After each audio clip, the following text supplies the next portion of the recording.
for them, but I don't. So if I can't see them, I'm not putting them in. Fair. I think that's pretty good. YouTube is up and running. I think Twitch is up and running. I'm pretty sure. I do not have the Twitch chat open at the moment, as my phone is low charging. Huh. Oh, I see. I put Twitch in the game section on my phone. I mean, yes, but also no. But also What are you yes. watching? What are you watching? Just chatting.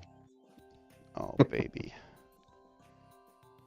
Hot tub I guess, streams. I guess technically, I mean, uh, All right. this falls under the category of a non of a pseudo gaming stream. I've been putting in the Dungeons and Dragons section just because I feel like it's not technically just chatting. But I at least like that Twitch has a section specifically for Dungeons and Dragons, whereas YouTube, you have to select a game of Dungeons and Dragons, which I think is dumb. Because I'm sure there are other people. Just always pick Chronicle. Just always pick Shadows over Mystara or Tower of Doom. I The only two D&D games that matter. I don't care what any. Well, okay. People will argue Baldur's Gate, but to be fair, it is now. True. It's not that old school goodness. Yeah, it's not your grandpappy's Baldur's Gate. I'm Back in going my to day. hit the button to make this go away for insert ad, but I'm pretty sure that everyone has ad block on who watches these, so they won't see it anyway, which I'm totally okay with. I just want this stupid notification to go away. Are you happy not to pay the gracious YouTube overlords? I'm at my CPM, I think went down, but No. if 1,000 people watch one of my videos, I will. Well, if 1,000 people watch one of my videos and watch an ad on it, I will make $8.70 currently. And You I'm hear that, like, folks? that's cool. If you're watching this right now, that is at least a case of cup ramen. Feed DM Okami by at least turn off the ad blocker for just 2 seconds. Don't have to watch the whole thing. I think it's like a 10-second ad. Just walk away. You know, For those of anything. you that do make YouTube content, they have recently changed. We used to have like real precise control of what kind of ads are played on our channels, and they took that away from us. And now there is a chance that it will play 2 ads in succession that you have to hit skip ad on individually. And I was like, it makes me so angry.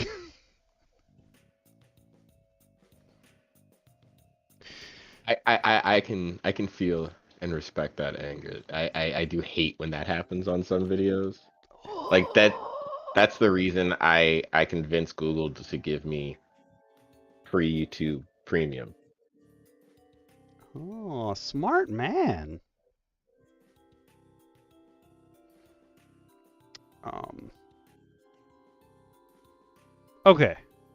Grimbo, now that Oh, you're here, I think we should start. Grimbo's fine. What up? I put it in. Oh, I forgot to put it in General. Clubs' D&D chat. I put it in our D&D chat. Put it everywhere. I did make some posts today, but we will talk about them later because they are related to YouTube membership and Patreon. I did realize that all of my perk rewards were correct on Patreon, but they were written wrong. Like they were in the wrong areas, and I was like, poop. But it's okay because everyone's become a YouTube member instead of going on Patreon. So on YouTube membership, everything was correct. I was like, how did I mess it up wrong the first time? But that's neither here nor there. Today, we're gonna level up our superheroes. We actually got to Hopefully. level 1 last time, so we're gonna get them up to 15. I I'm think this. I did a little prep work.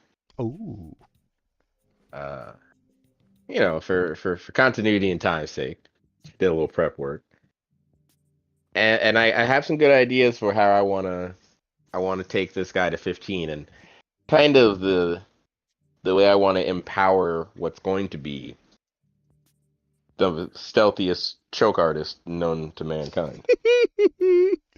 I should have sent it. This is specifically related to your character. The Immortal Think Tank is an Australian artist who Mhm. draws like 4-panel comics of things they've overheard while playing D&D. And the one from today was, so that I can use sneak attack next turn, I hide. And the DM goes, how are you going to hide in this walkway? And the player goes, like a chameleon. And they're wearing all brown, and they just grab the wall and start twerking. I feel like because my character, as established by Deanna Lucara last time, is going to choke everybody out in the nude. I forgot about that. Yeah, since he will be in the buff or I forgot in the about shadows, just in his birthday suit. that. Um, I think that's going to add a level of flair and flavor to and purpose that I hopefully will chameleon into some cement bricks, some walls as a drow. I'm gonna go for the most grayscale skin tone I can go for as a drow, so that I can maximize my chameleon like nudity. Um, That's good. Oh, that's good. See, that's flavor. That's the flavor you need for your good stuff to happen in your campaign. yeah, I think since we have been mentioning things that people should pay attention to when they are creating a character, I think sometimes we want to create the craziest, silliest character, and we have to remember that you can be a little silly, but don't make the character silly. Be silly in character. There's ways to balance it, you know, and have fun. You gotta have fun with it. I think that people don't realize, just like we said last week, if you're not or last time, I say last week, but last time, if you're not having fun with your character, you know, that's not the character for you. Yeah. I And maybe you need to just work on with your DM, and always feel free to start there to work with your DM to see, hey, what can I do to figure out my problem with this character? hmm hmm Always is an option. And I think something very important that Grimbo has brought up many times to the people that he works with that play D&D is like, remember, bad D&D is worse than no D&D.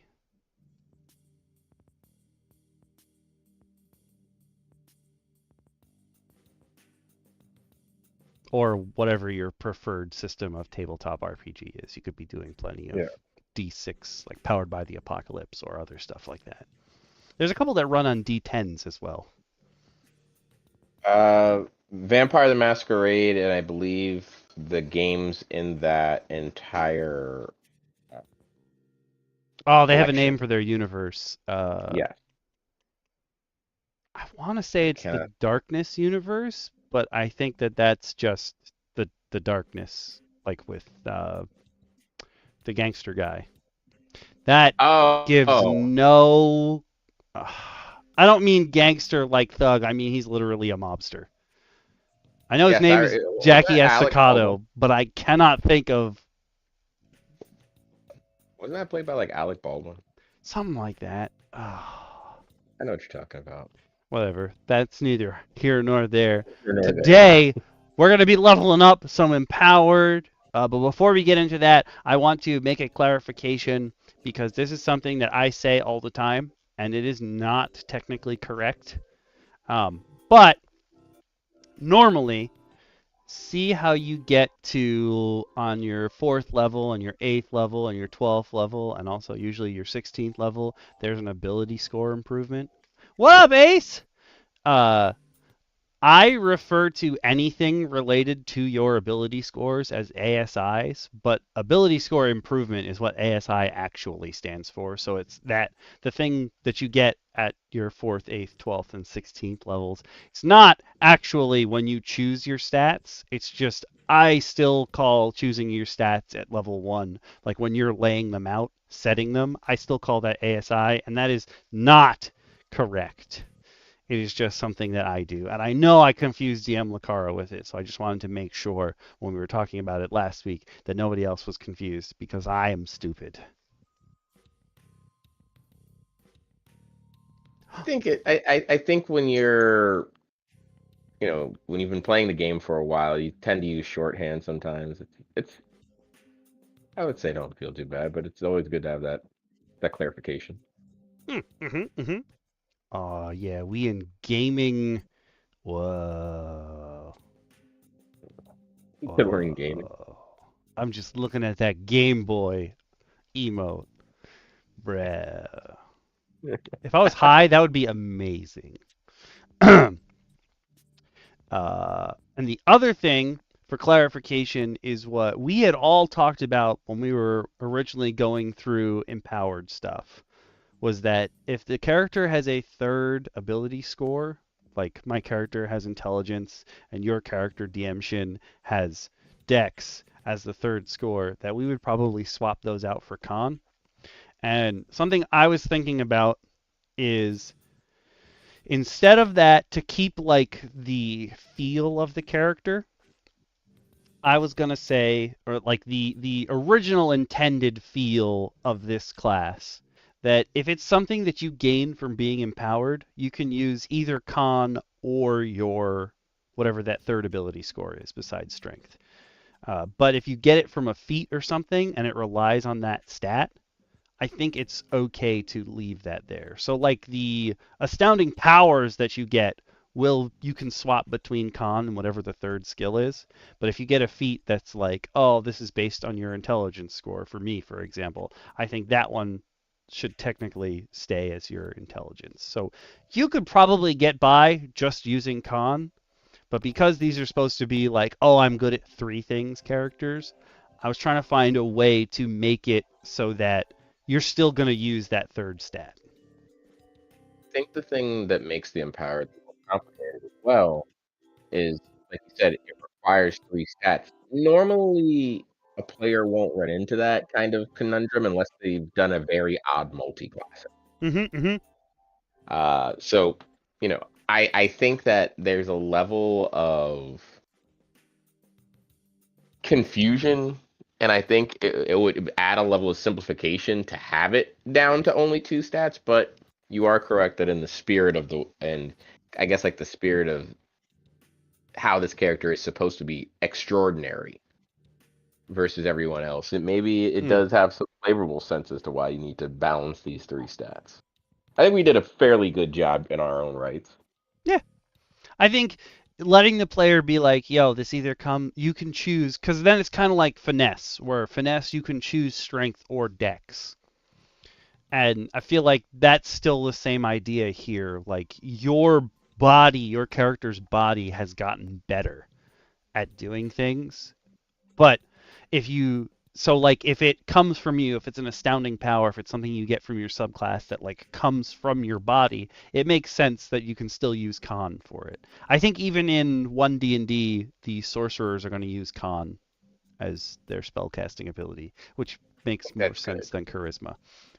So Yeah, I think in this case, this makes sense. But if you're getting it from elsewhere, like something you had to learn, you still gotta learn it. So I think it'd be okay if like you got a feat that used your third ability modifier, you should still use just that stat for the ability modifier. fair. I think that's fair. So now Speaking the speaking of fun that, begins. I was gonna Mm-hmm. say, speaking of, you have a second level to gain. Mm-hmm. Um, Mm-hmm. You know one thing I never wrote on my sheet? Sorry. I didn't actually write down unarmored defense and uh, pure strength. Because technically, it's not like one thing. There's no like spot on the character sheet that I've got. I guess I could put it in. I could put it in some of the other feat sections. I never wrote them down, but those are things that you have. It would be important. Oh no, I did put them down. I put them in my unlimited use section. Technically, they're not unlimited use. You have to be in a certain section. I just forgot that there was a back to my character sheet is double-sided. Double-sided. That's my bad. I did write it down. Listen, Okay. listen, it happens. From time to time, it happens. Whoops. But yes, level 2. What do we get at level 2? At level 2, you get your health increase. Get another hit die. We're running on D12s like a barbarian. You just missed us making some clarifications over how we want to run these characters, which actually might be important for you specifically. But we're going to ignore that for now. Your pure strength die doesn't go up, neither does your proficiency bonus, but you learn 2 astounding powers in addition to getting health. I'm actually going to. How am I going to do this? I'm going to grab my dice. I'm going to roll for health. A lot of people take the average +1 as their health up, but I believe in true chaos. Therefore, I will use a D12. A D12 plus 4 because of my con. As an equal fan of chaos, I don't mind the old roll for health. I think that for your first character, sure, I'm willing to give some averages, but I think that after that, or if you really want the authentic feel, you kind of have to let the dice dictate things. Yeah, And you again, gotta trust in it. and again, having a low roll on the dice isn't a death sentence. Because there are so many ways in D&D to augment things, and part of your character's journey may sometimes just be to figure out a good way to navigate that. You'll find fun ways to do it. So 11 ain't don't feel bad. bad. Oh, 11? That's a good. +4? I'm getting 15 health this turn? Dang, this level? That's great. I'm gonna do the old digital roll because I do not have a D12. Switch this back over. 2. With my con bonus, I'll be getting 8 at the second level. I'll take that. At second level, I'm at 31 health. This is a very strong class. That is a bit.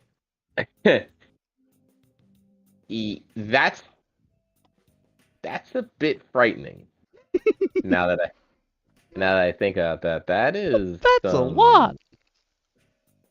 Yeah, that's some power you're carrying around if you've got that much. So I dare one of you to hit me in the titty. I think you might double as a shield. I think as a super soldier, I would allow your character to flavor that. Just the toughest. The toughest. Okay, so I'm going to scroll down to the astounding powers section because we do get 2 powers here. Mm-hmm.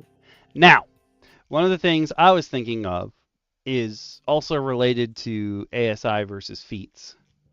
But I was thinking, since not all of the astounding powers fit into all the classes, I was thinking if I were to run a character and empowered in a game of mine, I would also let people suggest or swap in astounding powers because there's a lot of them, but not all of them are necessarily like specifically related to the character you're running. So I would let people swap in.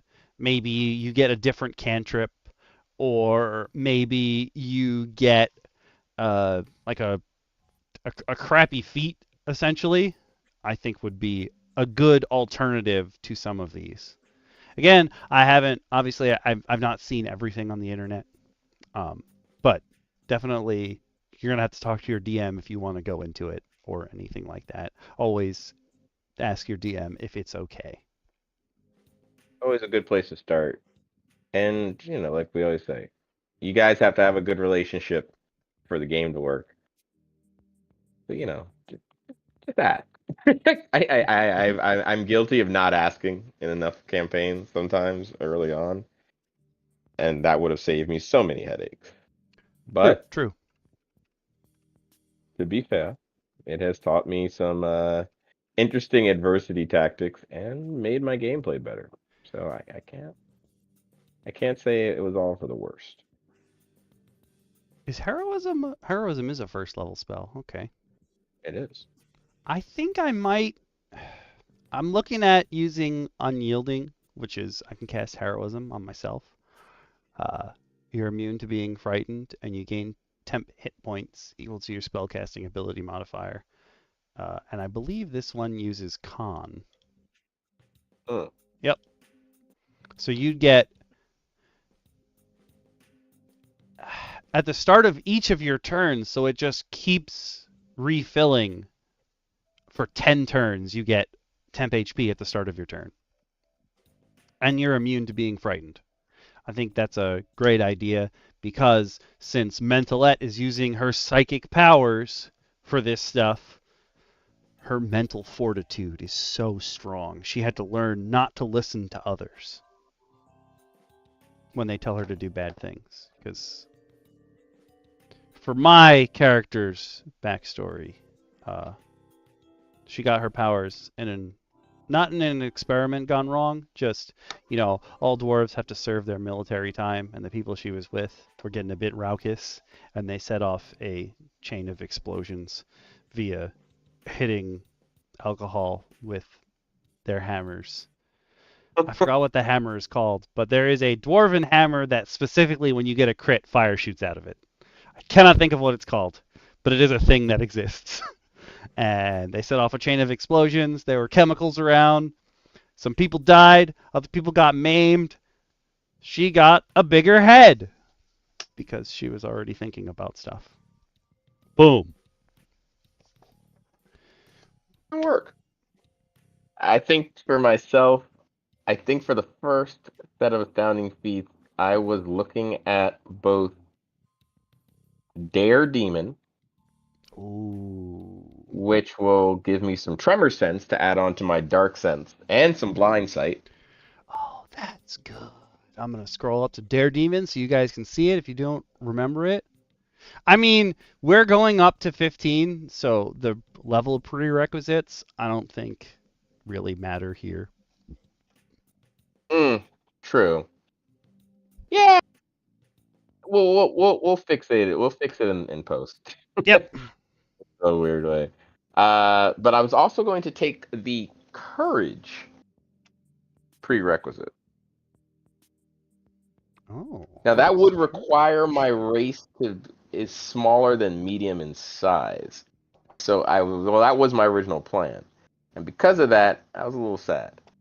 So instead, I decided Oh. I'd take keen vision, furthering Oh. the idea this character really and truly wants to ensure you don't notice him, but he Oh. notices you at all times. Wait, where is it? Oh, that's a good one. Okay, okay. I need a second one for me. I think I'm gonna have to take. This is a total flavor choice. No, you know what? I'm gonna leave that one because technically it's prereq. Prereq? Wow, I have a lisp now. Prereq or speech impediment. I will eventually be taking elasticity and I will flavor it as psychic punches, not my actual fist, because I think that's amazing. Um, I also feel like as a mental person, like I should be taking arcane synesthesia. Hmm. It. I think it can work well, but I also think that it wouldn't be far behind, and this could be a later choice, not an early choice, obviously. You could get away with something along the lines of like intangibility at later Hmm. levels, Using or my immovable ob brain. or immovable object. For those of you that have read Wildcards, I'm staring directly at the chat for Grimbo. Uh, I would like to get um, flight. There's a power up for flight in here at some point. Um, and I would absolutely flavor it as my vectors are reaching out and pressing on things like the turtle in Wildcards. Uh, he's telekinetic, but he physically has to press up against things like to generate force.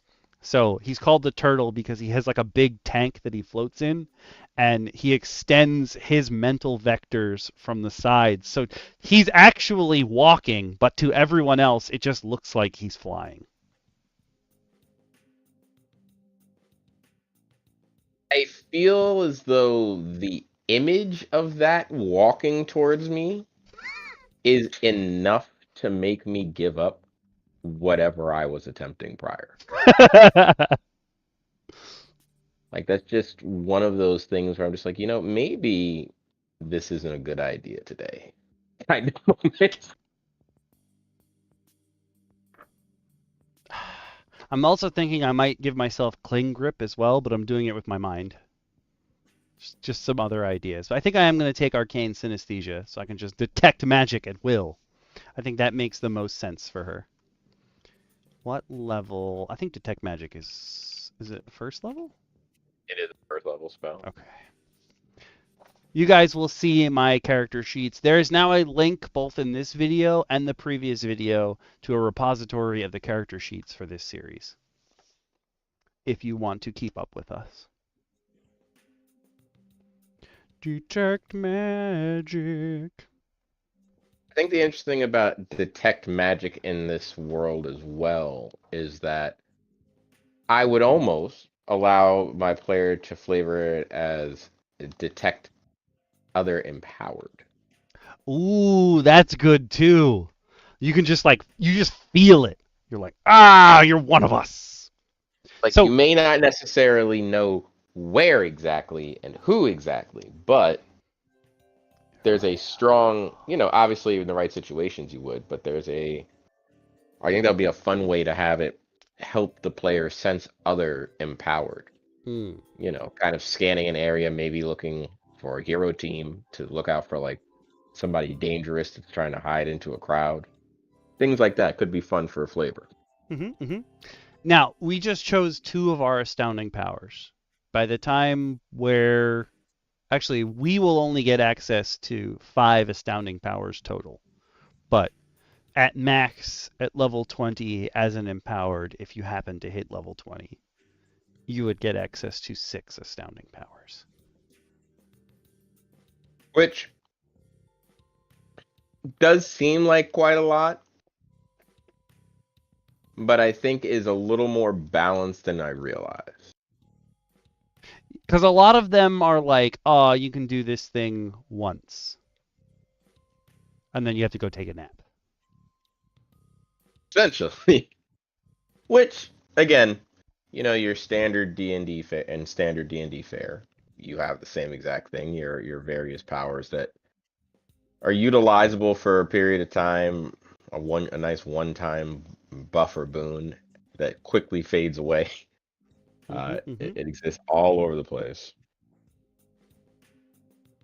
But those things, later on, I'll probably be looking at other abilities like Mistcrawler at level 5. Ooh. But like those are abilities I believe that have a lot of usefulness, even in a one-time situation, because that one time could be the difference Mm-hmm, mm-hmm. between you and in your character sheet. Oh, oh, what a yep. Mm-hmm. Oh, it's sad. Oh, you don't want to die too early, but yeah. As Uh, as a professional dead guy in D&D, I can tell you it teaches many lessons as you watch your character get obliterated by various beasts and creatures of Gygax's creations.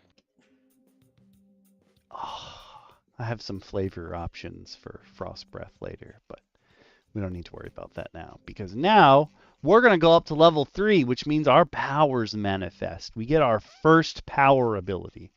I think we should do yours first because you're actually on here. But, I mean, on the original document, I'm an extra. And again, like, if you wanted to play an Esper in my campaign, I would say no. But this is how I would you allow it. could run an Oh, Esper. in your current campaign. I I just don't like the Esper as a whole here. But the dice told me I gotta roll one. Maybe by the end of this, I will like the Esper more. We'll see. Like, Pure Strength stays at 1d6. We stay at the same amount of powers, but our health's gonna go up. So I'm gonna roll for health.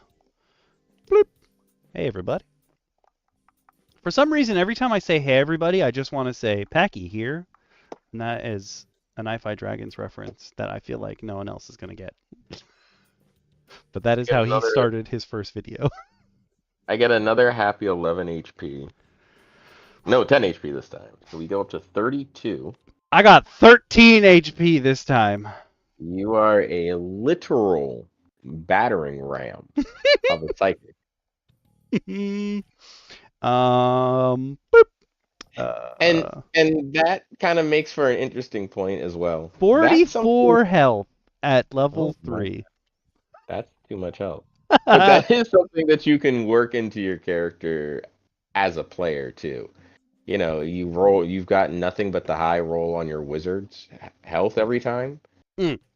Flavor it in that way. And just be like, yeah, I literally play the buffest wizard known to man. Muscle Wizard. Muscle Wizard? What the hell's wrong with me? Muscle Wizard! I cast Fist!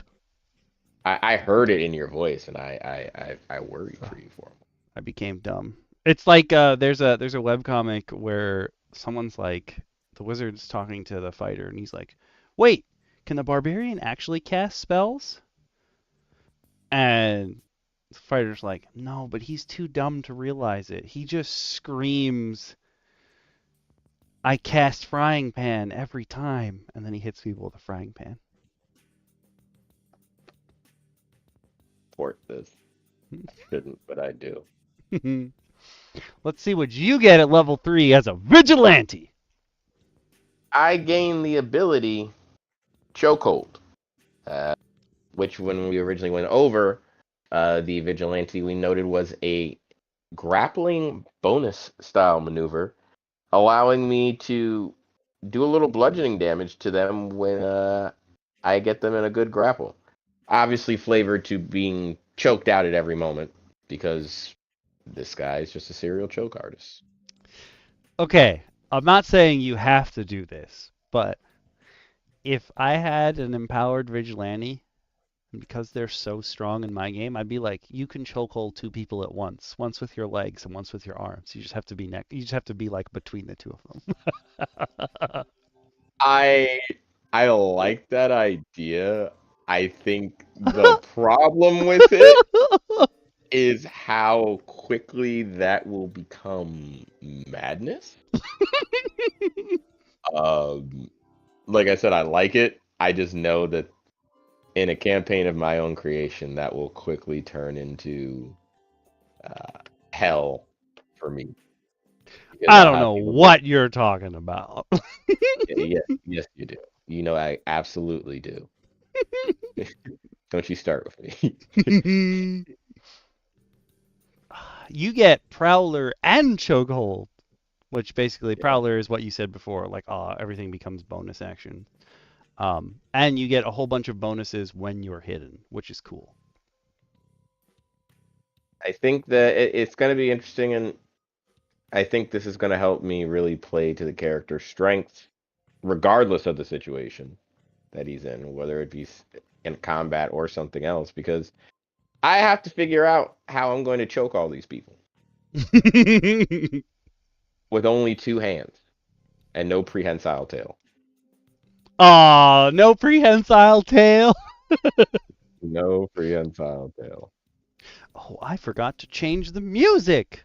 We're still in silly times. I mean, we can still be silly for sure. We don't need the music to do that.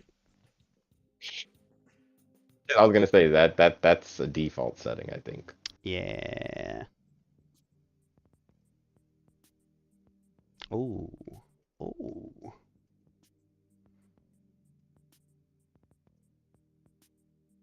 I think as a giant spider, my character would be petrifying. Oh. I think he meant that like when I'm using my vectors, because that's essentially what the turtle functions as. You're just watching things around you get flattened, but you can't see why. Terrifying. Yeah, I don't know if I would want to deal with that on a regular basis. I'll be honest with you. That's pretty fair.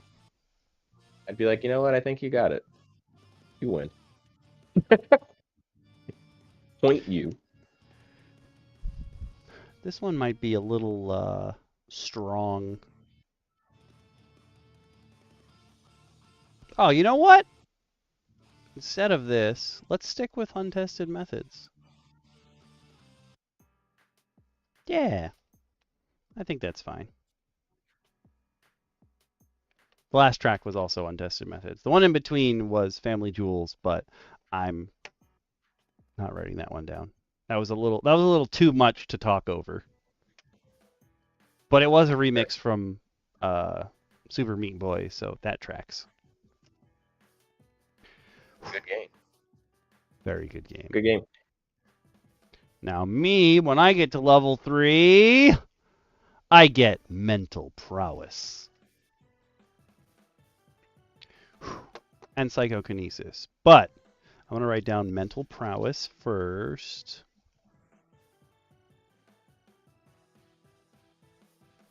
Does mental prowess... No, this is always because... This actually...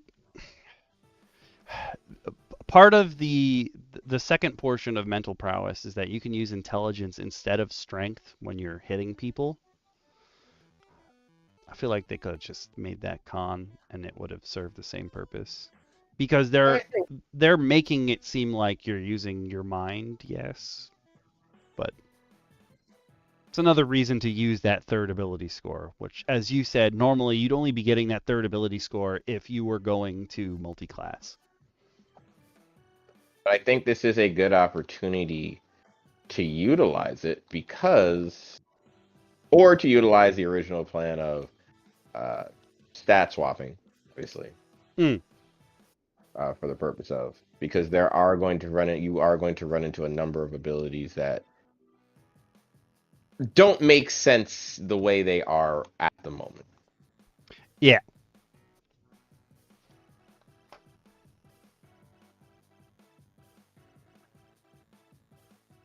Oh. My spell sheet doesn't actually have a section for cantrips, which is interesting. Mine does. It's weird. I learn Mage Hand, and I learn Message, which is great. But also having Invisible Mage Hand is pretty great. Let's see. In level 4. Get a little roll. Wow, I got a 12. I'm going to go up Ooh, a wait. whole 14 HP, putting me at 46 health at level 4.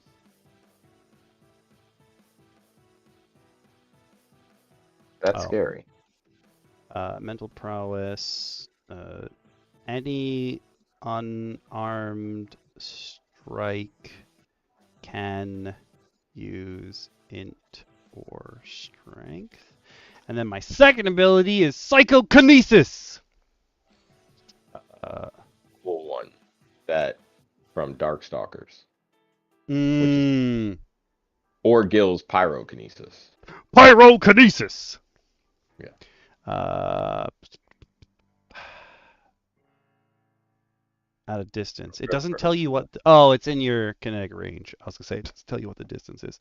But I can shove people, and they'll take bludgeoning damage. Shoving deals bludgeoning, pure strength.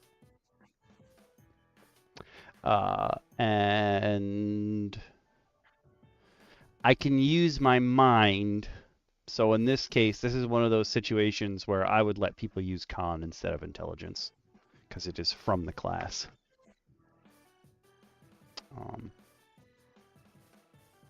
And my kinetic range is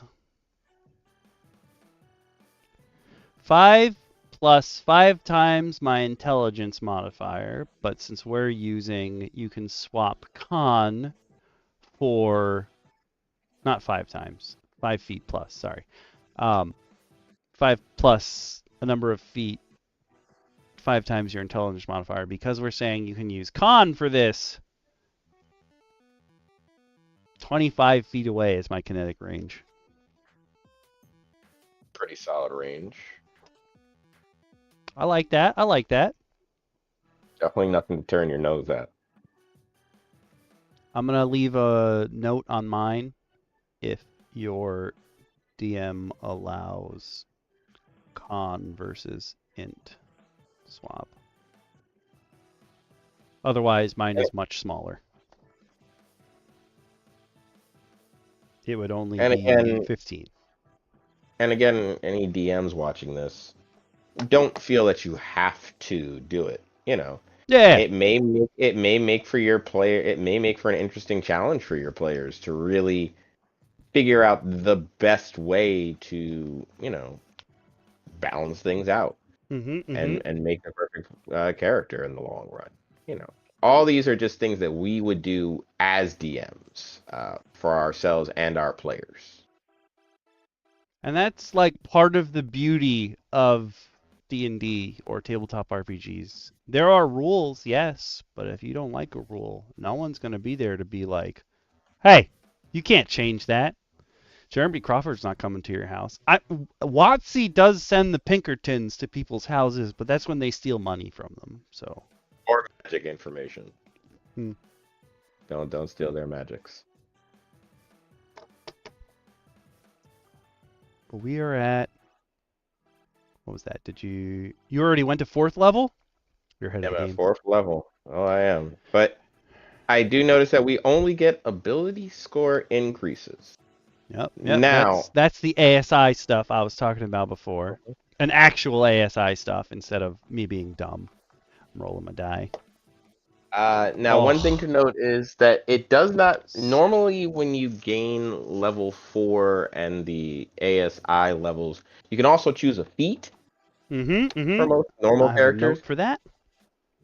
I wonder, I do think that because of the astounding powers sort of replacing feats in a way, it makes sense why they suggest the ASI. Oh. But I think it's because even in the player's handbook and stuff, it says the feats are like they're not technically part of the rules, they are optional. But I think most people playing these days accept that as like the general way to do things. yeah, I do think that's a universal kind of like ruling at a table. Potentially will become a permanent one maybe, or a more noted one in 1D&D. We'll see. And speaking of that, I do have some notes on this specifically. Exactly what you said, what we just talked about. A lot of DMs give you you can learn a feat or you can take an ASI. So you can either get 2 points to put anywhere into your ability scores, which is what the ASI is. So you can put it in the same score, you can put it in different scores. Usually people even out their scores so that their modifier goes up. So they might put 1 and 1 if those two numbers are odd, and then they'll get a new buff. Um, but that being said, I personally do this. I know other DMs don't do this, but if there is so feats are normally things that you can get here or you're supposed to be able to get through downtime. And the basic downtime rules are if you spend 10 weeks and money and your character has time doing something, they can learn a new skill. And then the amount of weeks that they're working on it is lowered based on the ability score modifier that most represents what that skill is. So normally that's how you get feats, or it's your 4th, your 8th, your 12th, and your 16th level. Um, I do it both ways, so you can take them at your 4th, 8th, 12th, and 16th level, or you can take them during downtime. I personally also do if there's an NPC or like a character in the world that has an ability that could be learned. Like the one that I always give my players is For that if method, if personally. you hang out with Sildar Hallwinter, so if you guys are playing Lost Mines of Phandelver or Phandelver and below, Sildar Hallwinter is the first veteran you meet, and he has an ability which is a reaction called parry. And if he sees an attack coming, he can use his reaction to up his AC and potentially make that attack miss. And the example I always give them is if you spend time training with Sildar, you too can learn parry because it's not like it comes from his body. It's just a skill he learned in his training. So you too can train and do that.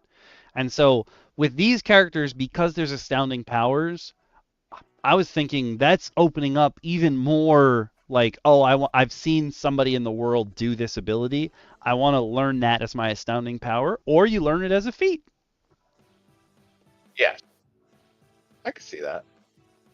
So I think there's a lot of extra stuff to the empowered that's cool, especially if your players and the DM are willing to work on it. Like there's so many extra things you could add in. I think that the important part is that you have to be willing to work on it. Yeah. Uh, you know, DMing can become quite and playing because as a player and as a DM or GM, depending on the game you're playing, it's a lot of work on each side. It's a lot of Hmm. Hmm. fun. It's a lot of work. So sometimes we can put ourselves through a little bit too much mental gymnastics in the character creation stage Yeah. or in the level up stage as well. But just remember, when you're leveling up, always look to level up in a way that benefits yourself, but also the situation your team is in. Hmm. Hmm. The D&D is a multiplayer game. You can play it by yourself. There are ways to self DM, but it is meant to be enjoyed with friends. So make sure you're able to protect said friends in case of emergency or help out in certain situations that only your character can. Hmm. Hmm. Everyone has time. I posted on there's a DM Academy post. I was like, how do you run games for when there's like more than 5 people? Like, do you change anything and what have you? And I was trying my big point on responding to that post was because the campaign I'm running started with 8 people, and that's too many. You don't need no 8 people in your party. Just make 2 parties. But that's neither here nor there. Now I'm down to 6, and one of the things that I find is difficult for your players to get, like it takes a while to sink in, is that there's a ton of you playing, and there is limited time per session. So you can't expect to have your character shine every single session. But if you're playing a campaign and you guys are going to be there for a while, like we've been playing for over 3.5 years, there's plenty of time for each of you to shine during that campaign. It just might not be during the same session. Yeah, no, I definitely, and as we've mentioned before, XO Clubs games, we had used a system that was called the MVP system, which was a bonus reward of experience for us as we agreed on as a group for the one player who we felt like really shined that game. and really kind Ooh. of, held the team together. And that MVP bonus was given to the player that we felt really, or just had a good session. Maybe the role play was on point, or the story arc that you went through because of story choices really created like a gripping narrative, all sorts of things of varying natures. But you can have those kinds of incentives at the table can be really cool too, I like and that. cool ways. Uh, it's something that I also utilize. I think it's a really good way to reward reward role play and engagement without, but also not making it that you have to go out and do something amazing, because you need to get this or you haven't gotten it this week or something like that, you're failing. But more along the lines of, hey, you've done great. We all think you've done great. Or it was crazy how your character was soloed and finished off that dragon this game. You get the bonus. Mm-hmm.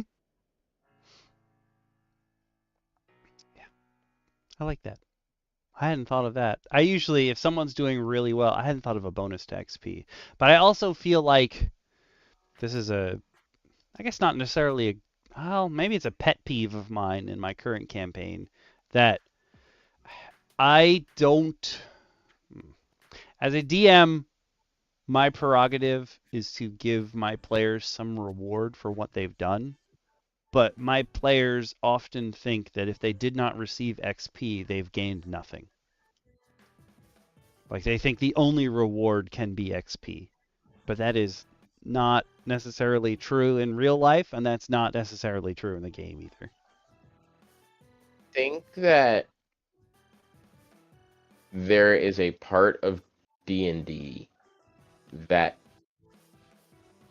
as a player, especially first time player, coming in from, especially like myself, I'm a big gamer outside of, playing Dungeons and Dragons. Obviously, D&D being another game makes a lot of sense, but uh, there's this idea that if you're not leveling up, you're not doing it right. Hmm. And the thing that players and GMs all have to remember is when you get stronger, so does the world. Hmm. Leveling up is very much akin to, if you've played games like Genshin Impact, in which world tendency goes up, or like Dark Souls and games of that nature, in which the world grows with the player. You kind of have to remember that those things exist and think to yourself, do I really want to fight stronger enemies if we struggled? Maybe this new sword is just what I need. Because also, let's not forget that there was a time where in D&D, a level 10 player could lose to a team of goblins. It's true. Just take a And nap. you still can. And you still can. As a wizard, you can still die to goblins. Uh, so, We're about to have a never, ranger die to goblins. there you go. You can die. Moral of this story is you can die. It's true. Um, and I, as your GM, will kill you. No. Uh, but again, work it out with your DM as well. Like I think that what you're talking about is a very common issue. I think that really and truly it kind of comes down to an understanding that you that when you're playing, everything you've earned that you didn't have before in terms of information, gear, locations, everything is a reward Mm. in a game of D&D. And I think sometimes we as GMs have to find good ways to make that a narrative point as well. You Mm. know, I think that, and especially in a lot of more open world style D&D games, less kind of, I would say, almost adventure driven. So, if you're running like Strahd, obviously you know what you're going to do after each situation because the game directs you as such. But in situations where you have a lot of options, sometimes players have to look at that and say, "Oh wow, us knowing about this ancient elf village that they mentioned, that's a reward because going into this we had no idea of it."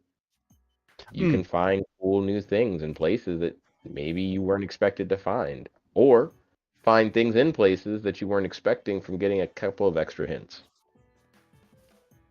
Mm-hmm. Oh, but that's the time and tale for another Mm-hmm. different episode. Maybe I feel like this episode has turned into things to work into with your DM. This became like a pilot for delving into your DMs, Oh, but oh, that's oh fine. man. What did you choose for your ASI at level 4 though? Or did you choose a feat? I took the ASI at level 4 What did you put for the yours very into? first one. I put it into more Constitution. I did too. I'm at 20 con now, so my con modifier You're a popped horrible up human to being. 5, and that means I get 1 extra health for all my previous levels. So now I'm at 55 health at level 4. I went up. I went up to 16 cons, so now I get I go up to 49 base. No, Jeez. 50. We are thick boys. Well, I'm a And girl, my but you know what I mean. dexterity officially hit a +4 modifier at 18. So Oh. I am a dexterous boy. Because my modifier for con went up and we're swapping between your second and third ability scores, that means my kinetic range is now 30 feet. So I can shove people from 30 feet away and make them slam into walls and stuff like that. Yeah. Sounds dangerous. I'm going to be so good at this.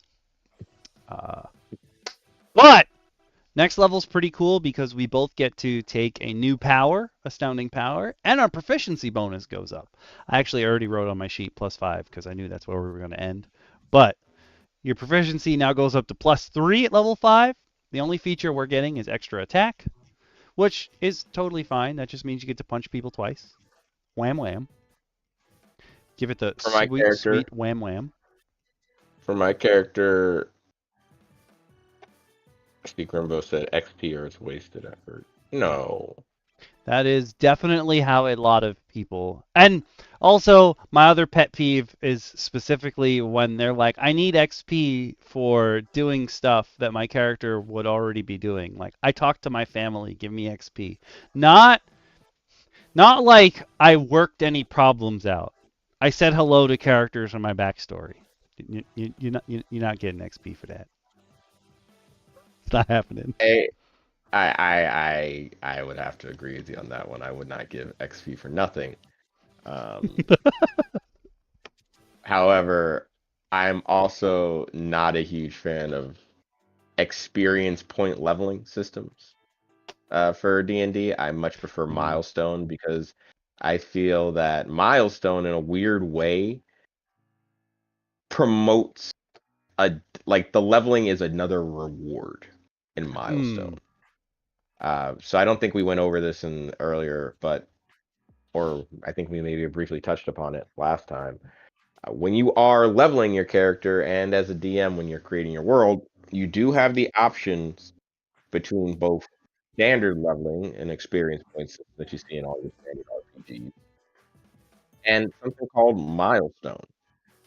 And milestone leveling to me personally is a lot of fun because milestone for me promotes a very interesting story narrative push. I feel that my players get forced into really wanting to complete tasks versus just fight things and kind of solve different issues and look for things because it can be fun. But I know you, Okami, are more of a experience point Mm. DM. What As made you choose that over milestone? I figured with milestone, it is, well, like you said, it is one of the rewards, but I feel like with milestone, with my players specifically, if they ask me to level up, one of the conversations we've had, I had this conversation with multiple members of the people that are playing in my game, where they're like, I feel like we don't level up fast enough. And one of the things is, if you level up too fast, the campaign is over. So I definitely know that my campaign is running much slower than other campaigns. But I feel like we're in a pretty good sweet spot where things can happen. And there's not as much pressure. Because like you said, as your players level up, the world's going to level up.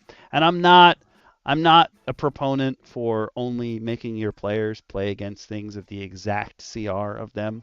Like right now, my players are probably, if they don't shape up, they're gonna die in the encounter they're in, and I'm totally okay with that. This is the enemies that they are fighting are much more powerful than they are currently, But and at the they're not same like time, there's a working lot of them. together, so Oh, that's also not that helpful.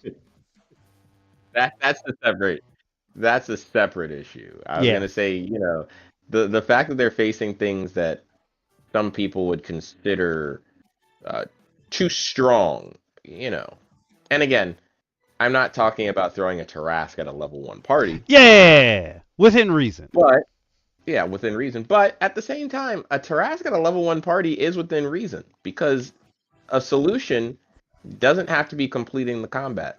It could be getting the hell away. Mm-hmm. So I think that it is good sometimes to throw your party.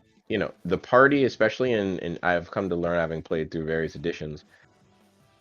I feel that fifth edition, the current mainstay edition, does give a lot of leeway and ways to not die compared Mm. to earlier editions, obviously.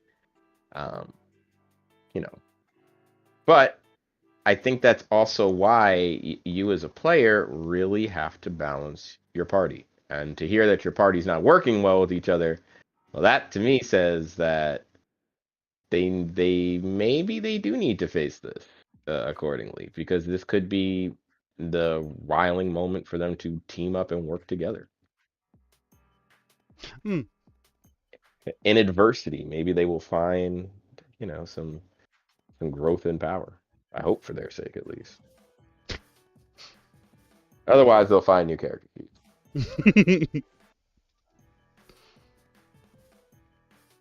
And again, I am pro new character sheet for my players. my players know that they have a short, limited range of chances with me. That's fair. No, you're not one of those, Grimbo. You would love to contact your backstory people. Um, there's just a goddess in your way who said no.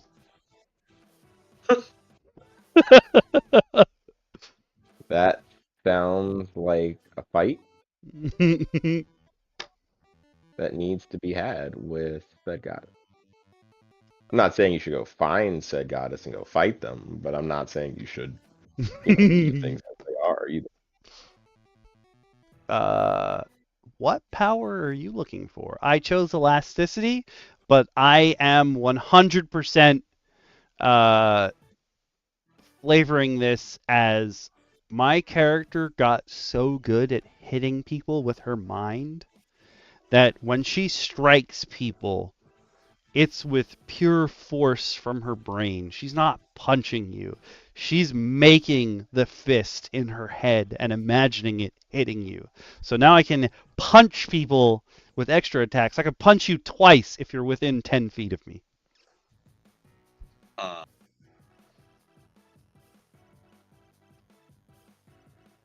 That's actually a really cool way to look at it.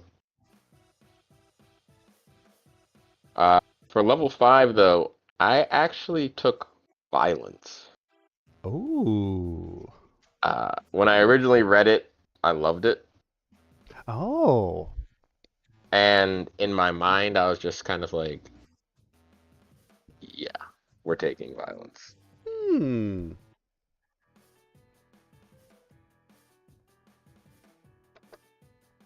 I like it. I like it. All right.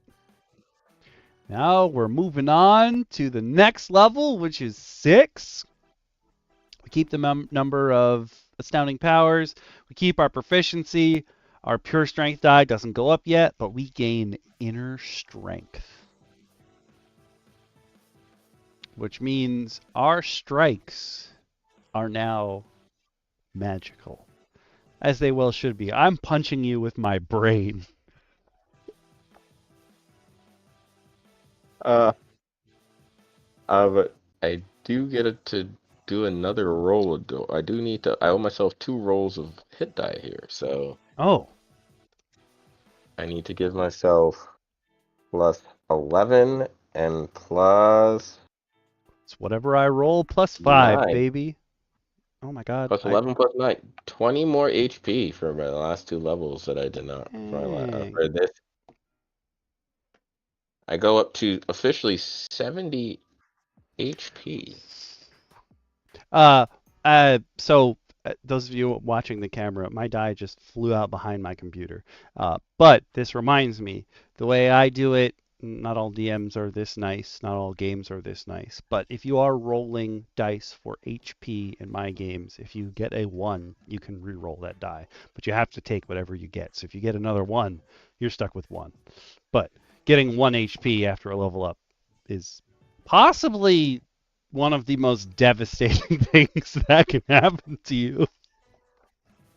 It can be, but I'm a much crueler human being, apparently. I would just tell you to hold that and and inform you that this is going to be your level up because like your HP, as much as it may suck to get a 1 in those situations, think before you attack the clearly beefy thing. Fair, fair. And remember that, a wizard is meant to be book smart, not necessarily tankable.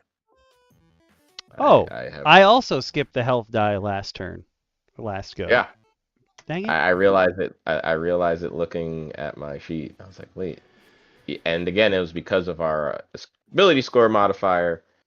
Uh, for those of you who didn't maybe realize what was going on, in a situation such as your constitution, since your constitution does affect your hit points overall, when you adjust it, the adjustment is retroactive. So Mm-hmm, going mm-hmm. up in a bonus is a retroactive score increase for all levels prior to.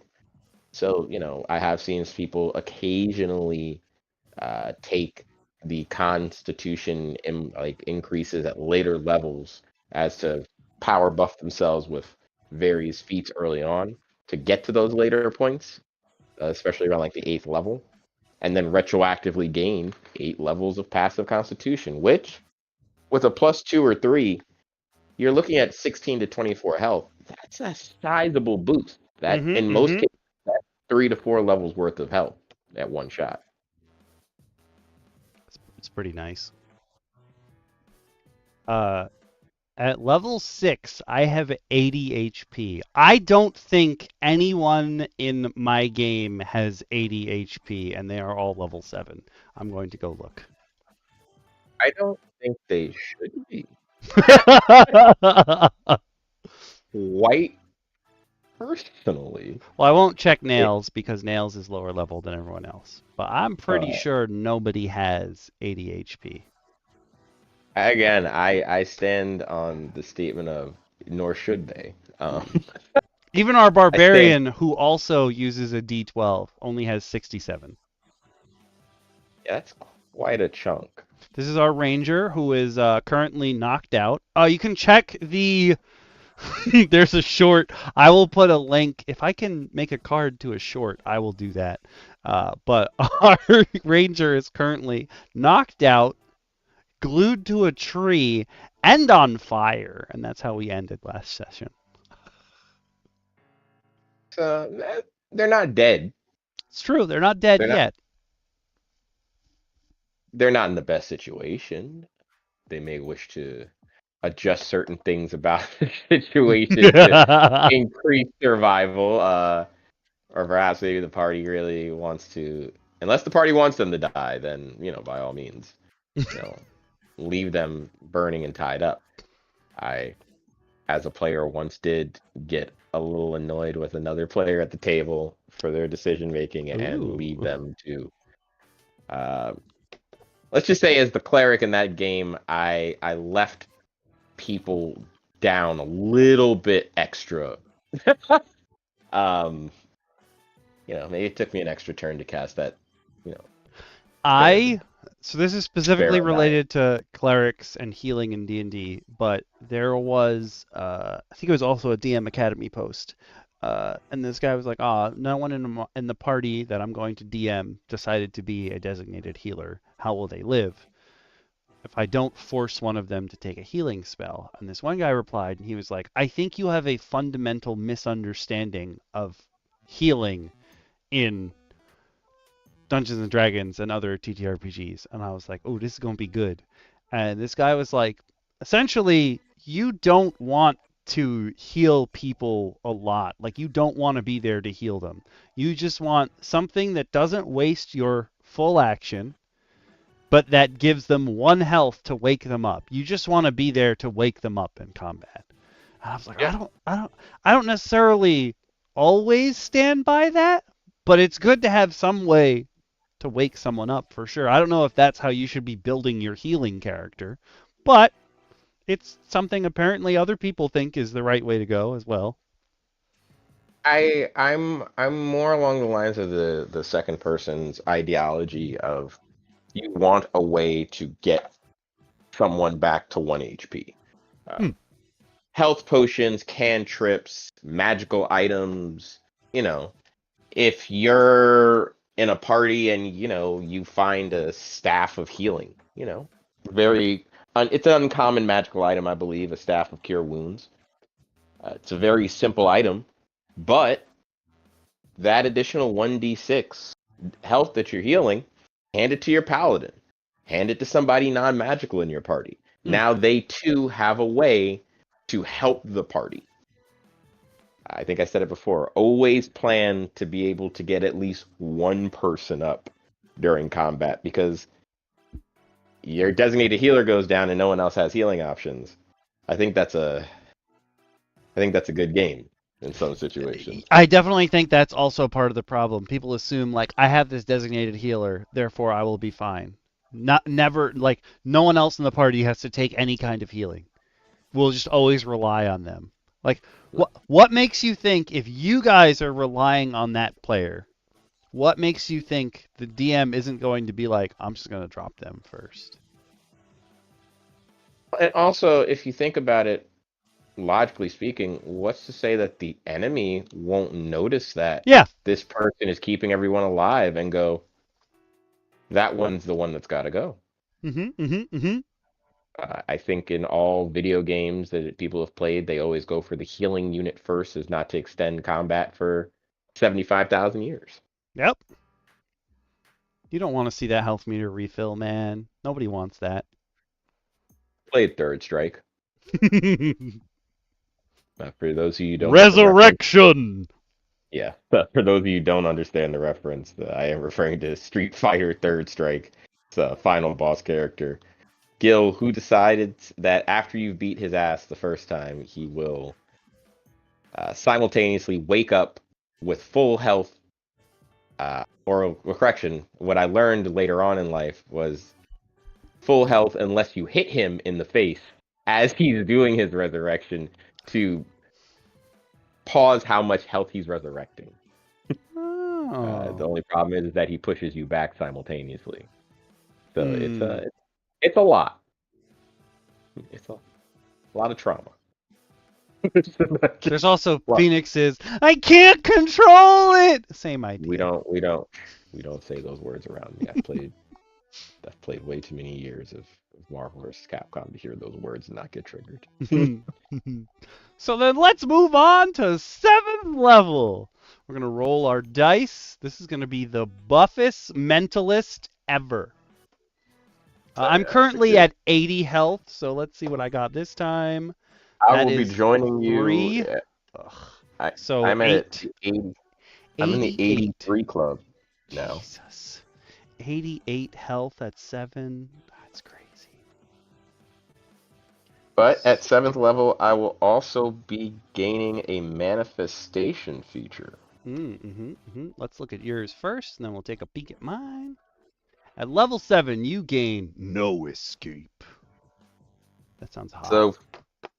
So furthering my need to run people down and make sure they never get away, this is going to increase that ever so slightly and make me a lot more, or hopefully a lot more terrifying. I like this. So basically, if someone tries to run away from you, even if they're outside of your normal opportunity attack range, you can be like, stay.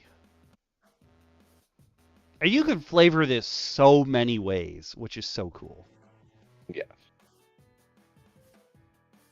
Just don't forget to work with your DM to do it. The cool part is this one not only lets you try to, like, you get to move, but you also get a chance to grab them in the same reaction.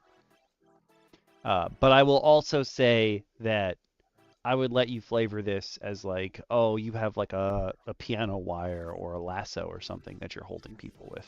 I wouldn't necessarily That make a player try to physically grab that person.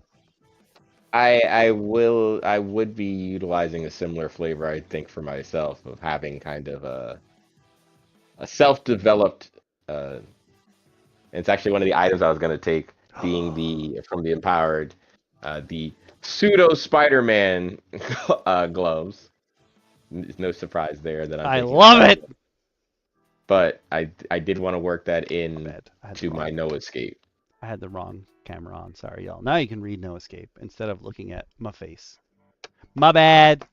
But this is no escape. They might just be happy to see it. I hope so. I love you guys. I'm now staring intently at the chat, waiting for it to say, stop being gay. I can't. I'm always happy, bro. That's a lie. When I play Rogue Company, I'm not happy. We don't talk about that game. We don't talk about what happens in that. That's just. Anywho, the cool part is you took. Did you take the? You're gonna take Dare Demon, or you already have it. So you can just sense them, even if it's total darkness. Be like, oh, there's a dude moving there. Nope. You don't necessarily have to see them. Inadvertently giving myself blind spider sense. Yes. That's awesome. At level 7, I gain Force Field, which means that if someone in my kinetic range starts their turn, I can use a reaction to have them try to move while I'm holding them with my mind. On a failed save, they lose half their movement speed until the start of their next turn, and they take psychic damage equal to a roll of my pure strength die, which is great. So because of that, I am building a pretty. My idea is to make a pretty heavy CC kind of character. I want my character to just be like, no, stay where you are, or no, I'm gonna mess things up for you. Anyone watching this, don't think this is the only way to build your character. Yeah, you could build a character totally different than mine if you wanted to, but I there think is no Mentalette. Yeah, I think this is how Mentalette is going to function. And I can do this anytime as a reaction, so once per my turn, but still pretty cool. Oh, actually, I'm gonna write force field in on the section of my sheet that is for reactions because that makes the most sense.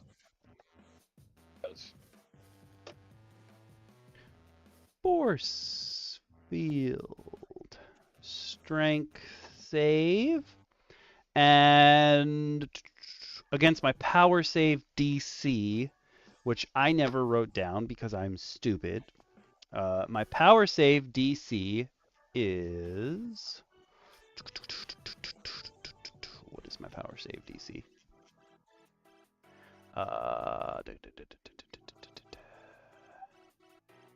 Huh. People want to know, what is it? It doesn't actually... 8 plus your proficiency plus your con, baby! So right now, my power save DC is... This is another one where I feel like having it swap between con and that third stat makes the most sense. What up, Sarah? You're always welcome to lurk. You have so many emotes. I'm so jealous. All of them move. Sorry. I think that having it swap between your con and your third ability score makes a lot of sense because even your power save is based on your con modifier. It's not based on your third stat. So my power save DC Quite is beefy. currently, if we're at 3, so that's 9, 10, 11, plus 5 is 16.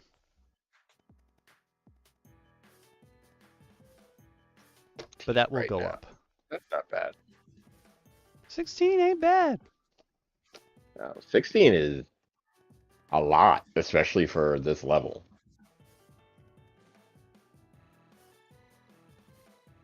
Whoop, I'm on the tail guy. Nope, that ain't it, Chief. Get out of here. Prehensile tail. I am, as I'm making the Esper, I'm like, you know what? If I let the players swap con and their third stat, I would allow an Esper. I think Espers could be fun. I'm gonna change my thing in the repository. I put no. I'll let you. Maybe not for your current game, though. So I don't know. Probably not. I already Next have game. someone who wants to, well, not an Esper, but wants to be an empowered artificer, which actually, like, lore-wise, would make sense because, like, oh, you were doing experiments and something went horribly wrong or right, depending on how you're looking at it. But the moment you become an empowered, you can't remain an artificer. You'd have to spend all your time making stuff that's just related to your empowered abilities. Probably because if you became an empowered later on, your powers would be haywire. You'd be like Surge from the new X-Men. Like, oh, you need someone to build you something to keep your powers in check. I think if I were to have a player swap in that situation, I would just swap all of their levels of artificer into empowered levels. And they would just have to, Oh. and then it would just be that they have all this power, but they have no idea how to use it, really, because they just Hmm. think it. I like that. All right. That is the only thing I have for 7th level. You have the same thing, just Yeah. your new ability to grab people. So the two of us together, pretty good at stopping people, and I think that should be part of our like group together. Like we're not necessarily the heavy hitters of the group, but we're going to be the ones who are in like around the battlefield CCing people to make sure that, we're holding people in place so the conduit can be like, Unity! Hopefully, I'm awkwardly staring people in the eye as I'm wildly naked. So good. It's so good. As I'm wildly naked, staring at them, most likely while choking them out. It's going to be a horrifying experience for all that oppose my character and his cement skin tone as he hides in plain sight. I think I'm going to tap into as much Drax level power that I can. I Be like, like it. I wasn't moving, you couldn't see me. Next up, 8th level is another ASI, so you could choose an ASI or a feat. I'm actually going to choose a feat at 8th level, but I'm going to roll my dice first so you can see that I'm not cheating. When I first ran my campaign, I was like, everybody roll your dice. And Pretty. three of my players sent me videos to be like, just in case you thought we were cheating. And I was like, I don't know if you want to start out with me thinking you're cheating. Honor rule, honor system.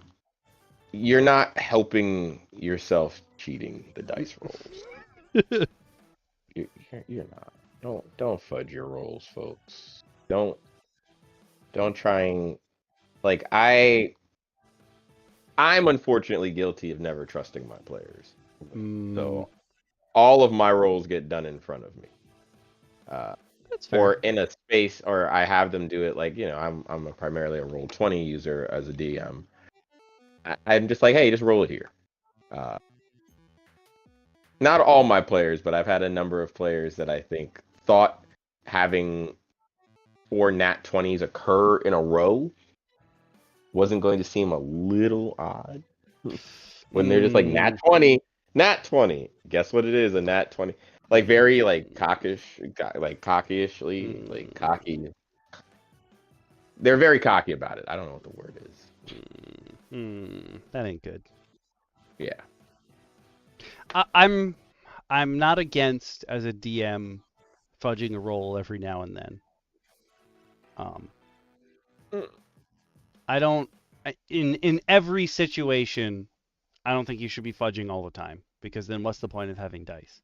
But every once in a while, I think it's okay for the DM to fudge a roll. Or alternatively, if like they're real close, I think it's totally fine to look at the rest of the players and be like, does anyone want to give them help? Like, Yeah. I'm always okay with that. or in our case, since we have a uh, when someone's real close, since we have a bard, I'll be like, I'll let you retroactively apply bardic inspiration if the bard's okay with it. I'm fine with that.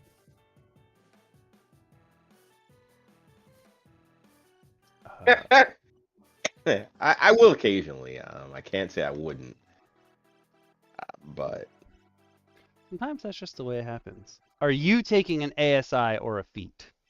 I will be taking a feat Ooh, you at this level. too? I actually will be. What feat are you looking at? So I one of the biggest things that I found was going to be tricky for this character was finding ways to buff my grappling and my unarmed abilities, since I'm primarily going to be kind of improvising myself around and kind of doing things on the fly. That being said, I decided for this, I would probably take the Crusher Ooh, that's a ability. good one. And this is perfect because so when you take your ASIs, you get 2 points. But there are a lot of feats in the game that give you a +1 to one of your ability scores and then give you something. So taking a feat doesn't necessarily take away your character overall getting better at things.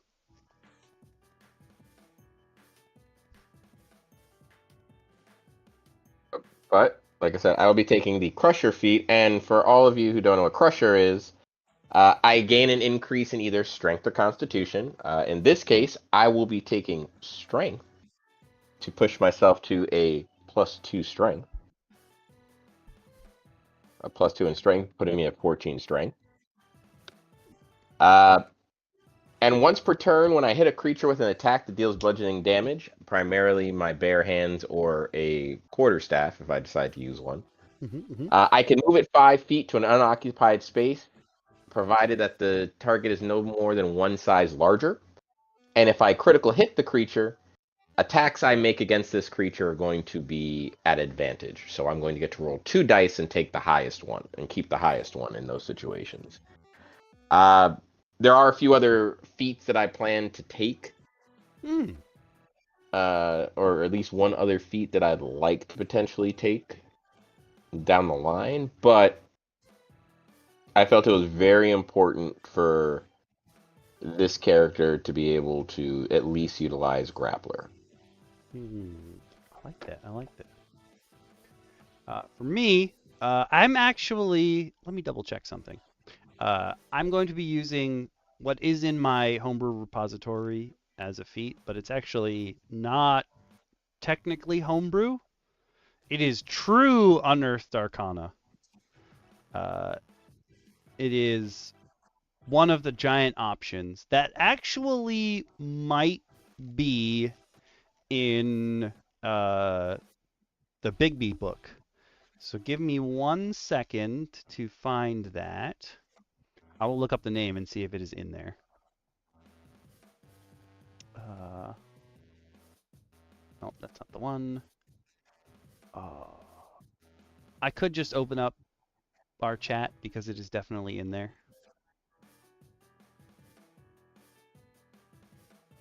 There we go. I think it's Soul of the Storm Giant. Let me double check to see if it's Oh official now. yes, I remember that. Oh, it is official now. Is this the one?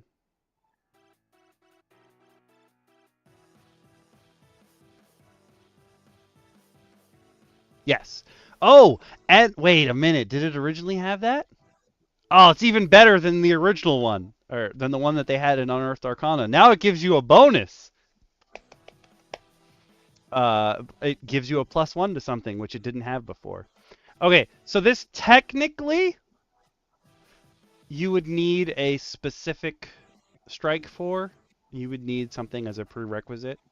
But the original one, I'm not. We don't need the original one. The original one only has a prereq that you are level 8. So we're going to be using the original UA. I won't get the bonus because there's new prerequisites for it that I won't have. But I will be taking Soul of the Storm Giant, except that I am flavoring this as mental abilities, not necessarily. They even took out a part in the original UA version. Um, Also, before I go any further into that, I just want to say that I changed the perks on my Patreon and YouTube membership, so now you guys can have access to the D&D repository as a perk. I think it's on the $3 and higher tier, so not the first tier. But now you'll have access to my upload schedule, my BGM list, and my D&D repository of homebrew stuff, uh, which is cool if you're into this kind of stuff. This is everything that I think a player in my game I would be okay using. So you guys can use these too. Remember, if you're not the DM, obviously speak with your DM about using anything that's here. But these are the ones that I think are balanced. Some of them do for sure require tweaks. So regardless of if you're a player, you need to speak to your DM first. But I think this is a pretty big repository of things that are usable in games. But I'm going to take Soul of the Storm Giant, not the current one that actually comes in Bigby Presents. I'm taking the Unearthed Arcana version, so I won't be getting the ability score increase, but that's fine. But the things you get from it are Maelstrom Aura, which is a bonus action. You surround yourself in an aura of magical wind and lightning for 10 feet. Except that in my case, I'm just pushing out thoughts. Like I'm making my thoughts physical. There's an aura of force around me for 10 feet. The aura only lasts a minute or until I'm incapacitated, but while it's active, all attack rolls against me have disadvantage. And if anyone starts their turn within 10 feet of me, I can force them to have their speed be halved until the start of its next turn. But the cool thing about this is if I pair this with the force field that I can use within my kinetic field, I can basically stop you from moving if you start your turn too close to me. And because now I have elasticity, but I'm flavoring it as I can punch people from 10 feet away, I can stop you from moving. I can move away so I can still slow you down, and I can punch you. And you probably can't hit me back. That's what you think until I sneak out of the shadows nakedly. So I am going to Naked put and that in. seductively to choke you out. Where are my feats? Where are my feats? Here we go. Regained with a short rest. I'm gonna put. Ooh, this is a weird thing about my sheet specifically. I also get Storm's Oracle, where I can cast a divination spell as a ritual without needing components. I can use Int, Wiz, or Charisma. So in this case, I would make you use Intelligence. This is not something that came from your character, so I wouldn't make you use Con. Wouldn't let you use Con for it. But I think that these two abilities fit super well into like Mentalette's mental acuity and the power and the strength that she's got. So that's why I'm taking it. I think it creates an interesting, somewhat combative option for it, giving it more prowess in combat. I don't know how. I like your flavor of it. I think if it wasn't for that flavoring, I think in my own campaign I wouldn't allow it. Like you would have to argue really good flavoring for me to allow this. The current one that exists as part of Bigby Presents gives you the bonus. It takes away divination, but it also, when the field is active, you have resistance to lightning and thunder damage, which really flavors it as being a storm giant. Because the way it is right now, like, it just says you're covered by wind, but that doesn't necessarily feed into you being a storm giant.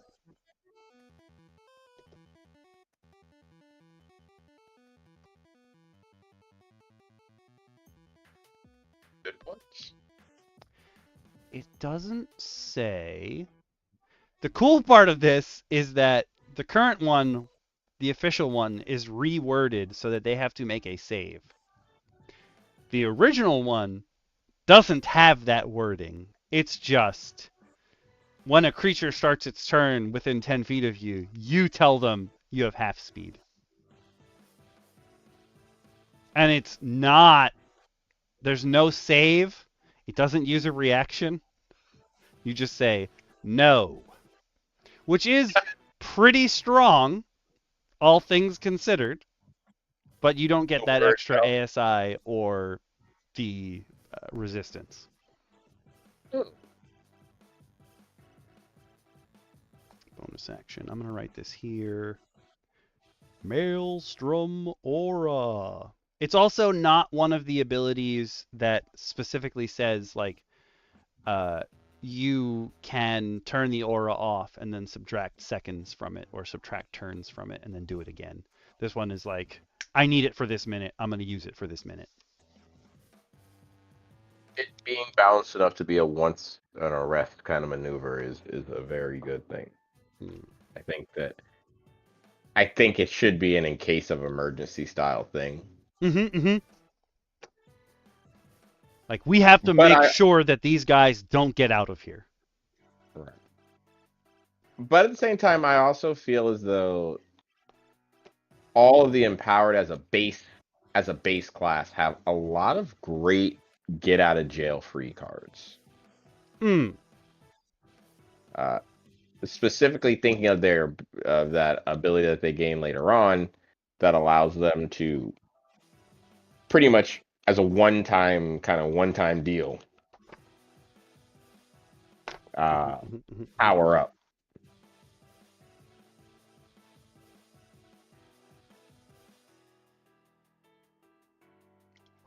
I thought that we weren't gonna. I knew that we had some things to talk about here, so I knew we'd be like slow, but I think we might not actually finish all the way to 15 by the end, which is fine because if Lakara joins us next time, we can finish our stuff and speed her up as she's going, and I think the three of us can finish. After that, we might be a while before we do our extra stuff, but it looks like as things stand now, what did the other,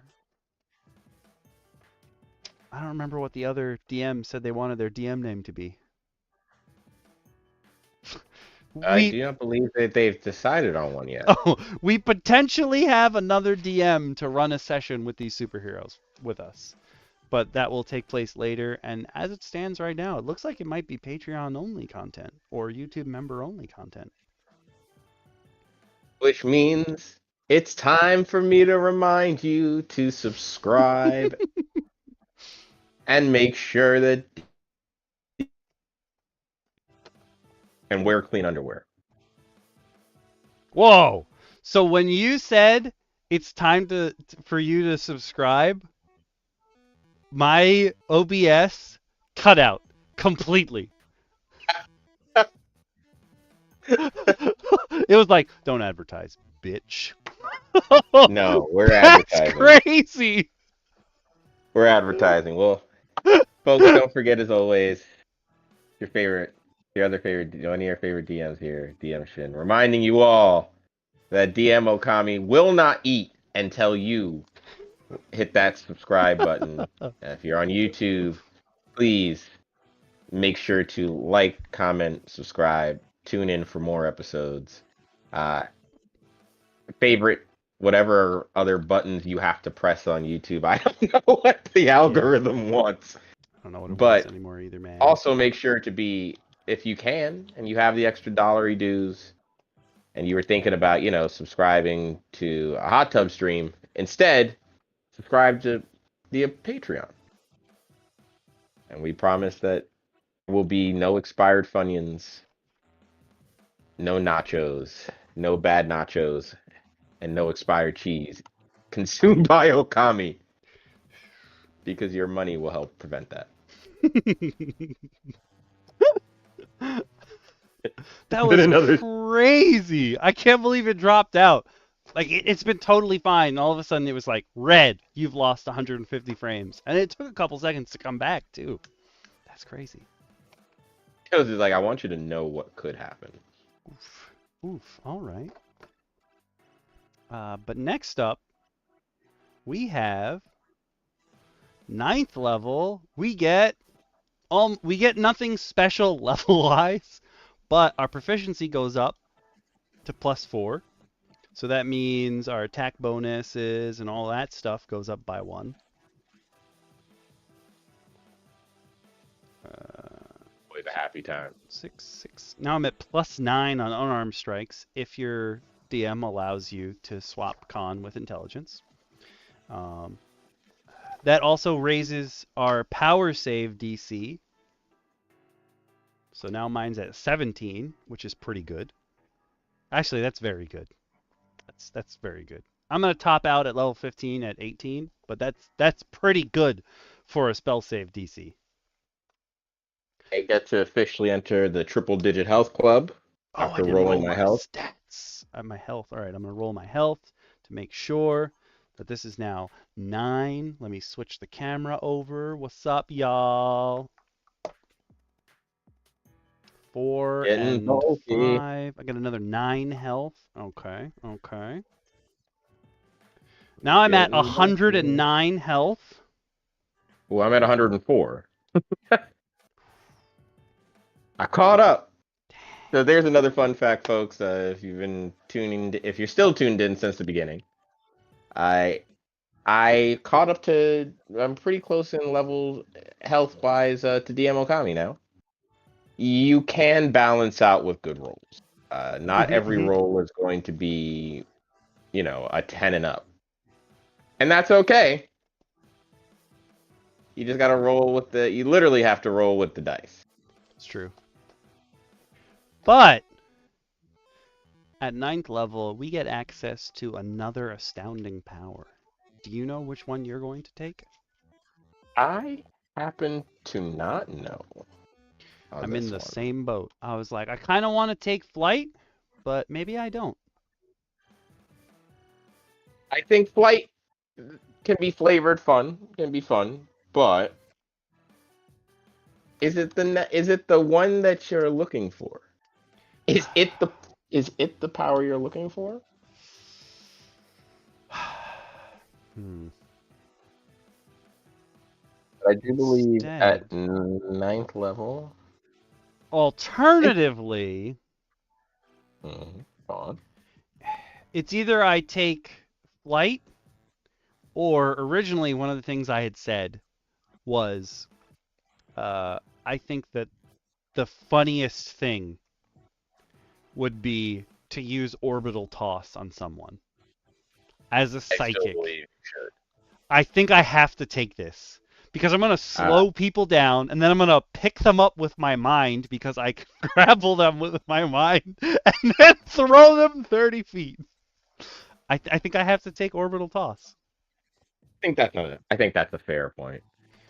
I think I'm going to take Vice Grip, preventing grappling creatures from reducing my movement speed.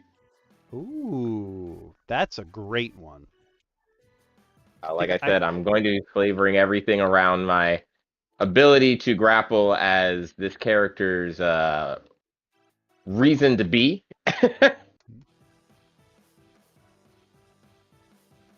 I think that even though almost all of my stuff has been CC, I think one of the things my character will have learned during their heroics is that if, even though my character doesn't have a lot of wisdom, but they are pretty smart, um, their idea is that if you can slow people down who are near you to almost a crawl and then pick them up and throw them backwards, it will be even more difficult for them to get past you the second time.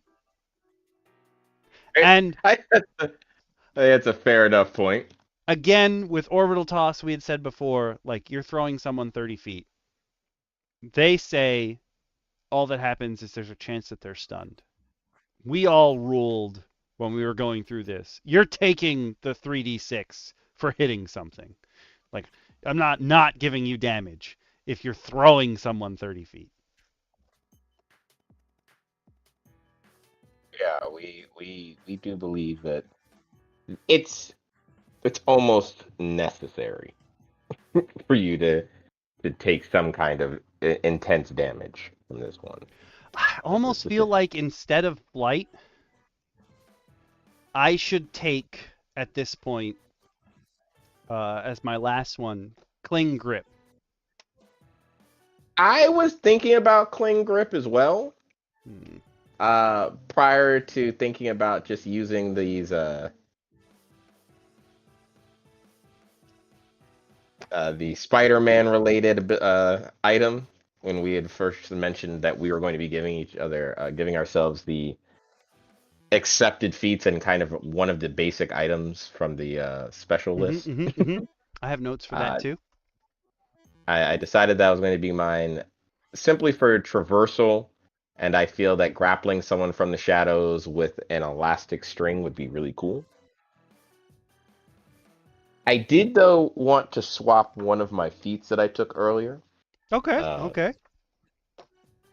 I looking at the list again, I think there's two feats that I really kind of overlooked. Ooh. And while keen vision is really cool to be able to see everything with fine details, I honestly believe having barehanded block will be much better for me. Ooh. It gives me the ability to add my. This will give me the Oh. ability to add my strength modifier to my AC as a reaction, which That's good. can be pretty handy, especially in a situation where I'm pretty much very kind of stealthy in a way. I don't want people to know I'm there. And in the situation when they find that I am, I think I need to get out. Oh, one thing we did not say is that if we back up, your pure strength die goes up at this level. Just making sure everybody knows. You can deal 1d8 on your unarmed strikes now. But the other one that I strong. think I should also somehow take is Demolisher. Oh, that's a good one. I was looking at that one too. Improvised weapons gain normal damage die. And I think that I would take that as well over Vice Grip. Okay, okay. One of the things is when you get a new astounding power, you are allowed to swap out one that you don't have. I think we will be taking Or the that you barehanded don't block. want, rather. Yeah, we'll be taking barehanded block over violence. Violence is fun. Hmm. But I think that I want to prevent violence being occurring to my person, and barehanded block's going to give me that little bit of additional help that I need.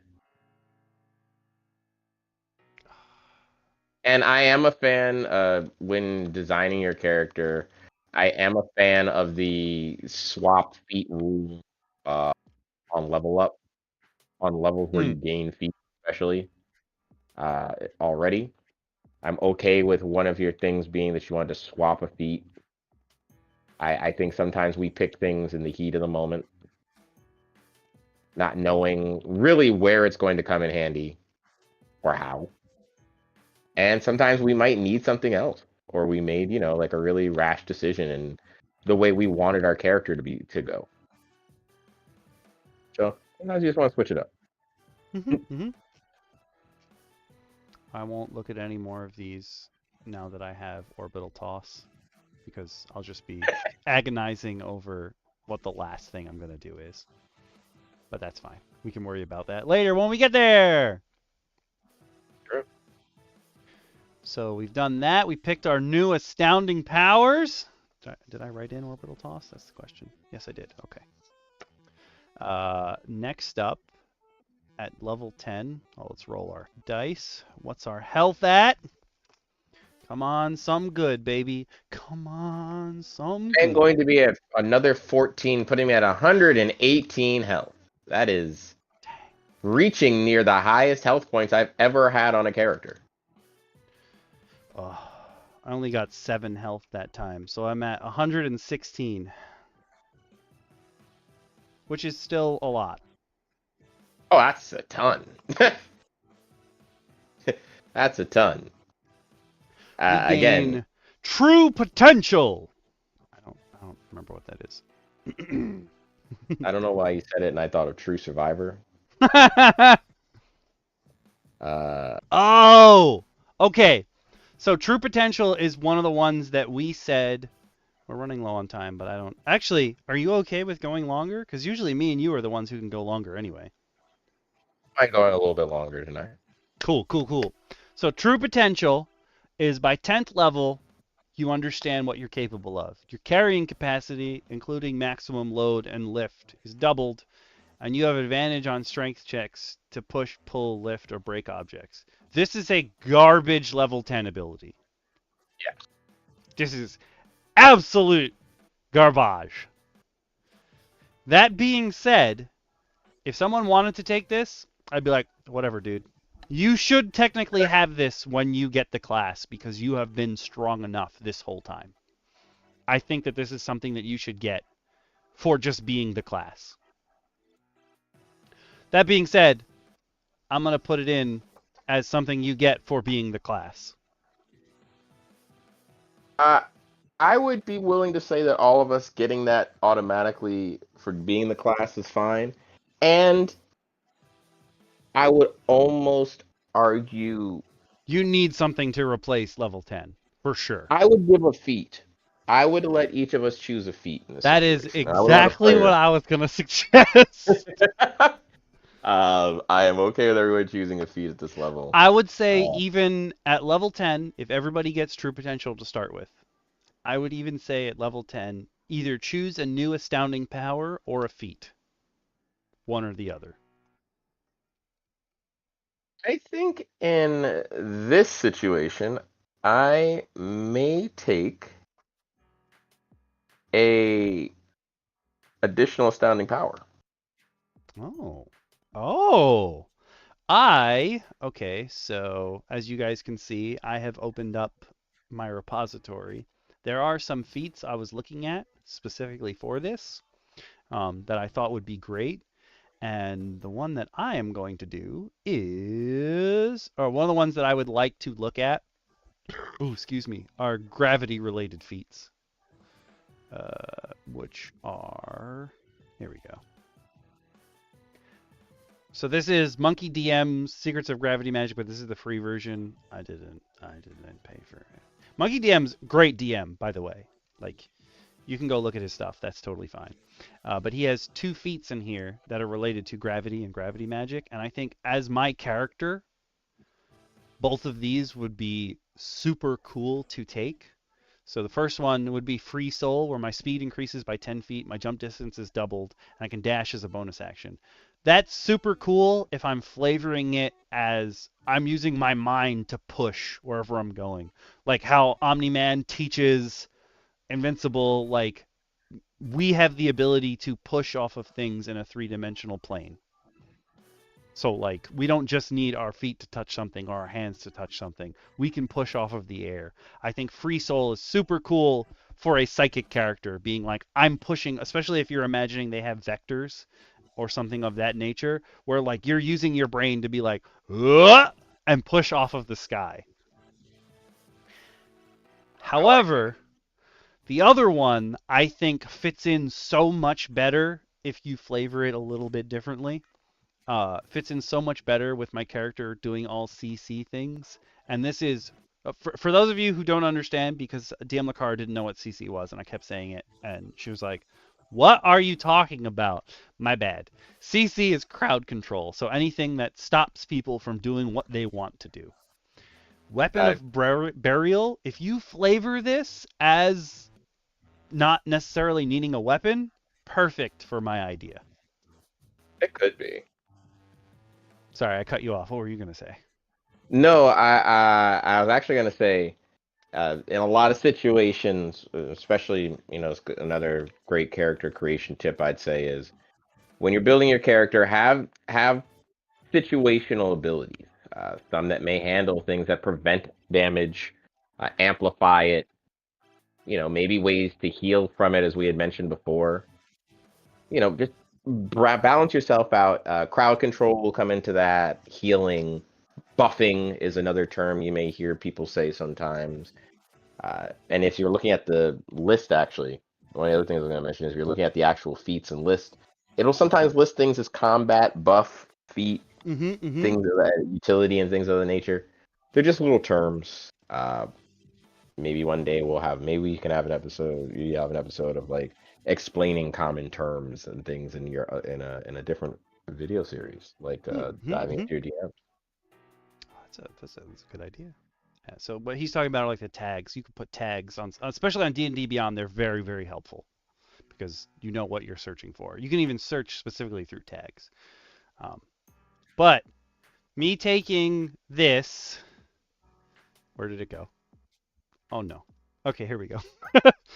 I will take as my level 10 ability, as my feat, I'm going to take Weapon of Burial, but I'm going to flavor it as it's not my weapon hitting you.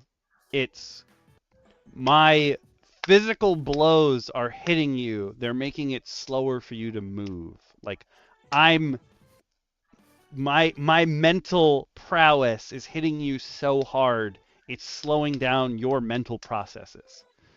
The cool thing is, whenever you hit someone with Weapon of Burial, in my case, it'll be like Blow of Burial or something like that. I hit someone, I can do extra attacks, so I can hit twice. So I have my field up within 10 feet. Someone walks into my kinetic field, 30 feet. I slow them down. I can just do that once as a reaction. First guy, slow him down. Somebody gets closer to me by 10 feet.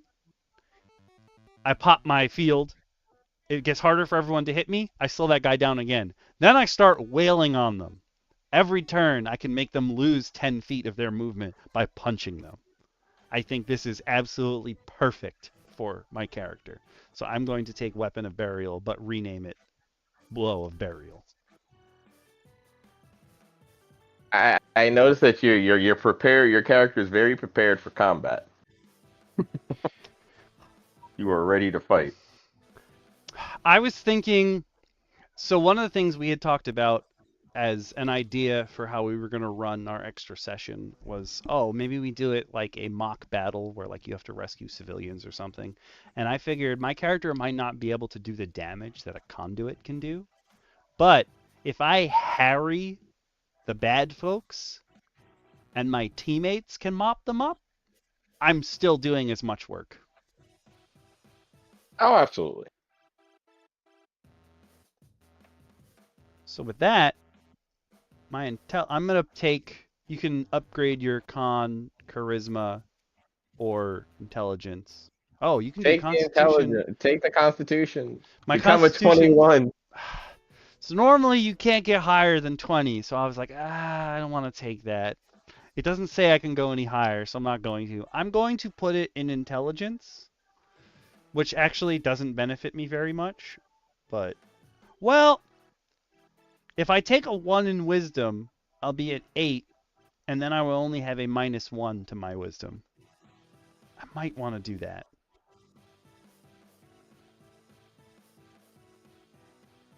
Hmm.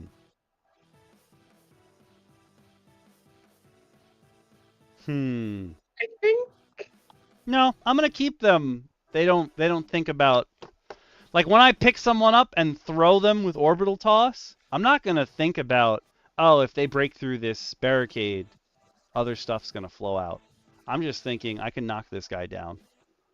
Yeah. Or if I throw this guy through this support pillar, the building's not gonna come down. Why would I think about that? I'm just thinking about throwing them through the support pillar. I like that my wisdom is. I like that I have a minus to one of my ability scores. I like that. So I won't do that. I'm going to take the 1 in intelligence.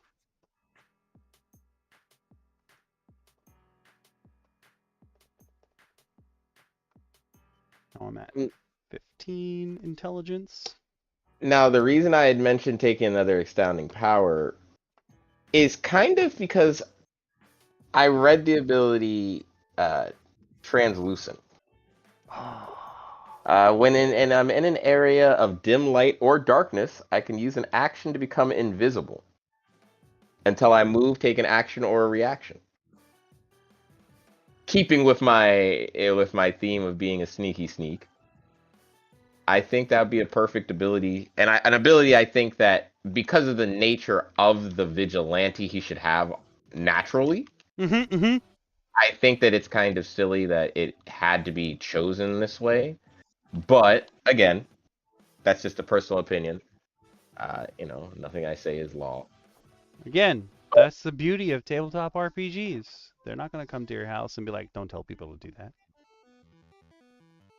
And if Tundra does somehow find me and come to my home to approach me about this opinion, good. I'll be ready. No. But again, translucent I feel like is an ability that the vigilante should have, especially based on how much it requires stealth, sneaking, and unawareness of my enemy, especially if I'm looking at them. But also, this just helps in general outside of combat, where I can get past people. I can literally become invisible to the naked eye. And I like that a lot. I like that idea that I'm essentially gaining the invisibility spell, but I'm not necessarily casting a spell to And do so. is it you don't have to take a nap before you can do it again, right? No, you Nope, can just keep that's doing it. it. Great. Yeah. Very akin to rogue abilities. It kind of gives me like a buffed version of a path. It kind of gives me like a passive pass without trace, without all the cool. Well, it's hide in plain sight essentially. So That is a great. You made some great choices. I think we both have here, sir. Why, thank you. But remember, the worst choice in D&D is a choice you didn't make. It's true. I can't believe your true potential is that you're now a pack horse. That's a little weird. Next up, we're going to level 11. Oh, I think we should roll our dice so we don't forget. Just do that first. Already on my roll. 10. Dice. At least 10 is easy math. I'm at 126 health. I got an 11 total. That'd be. That'll put me at a nice and rounded Why can't I math? I broke out Brain? the calculator. You guys couldn't see it, but I broke out the calculator earlier. 115. Wow. Oof. Don't We get old, are folks. big boys.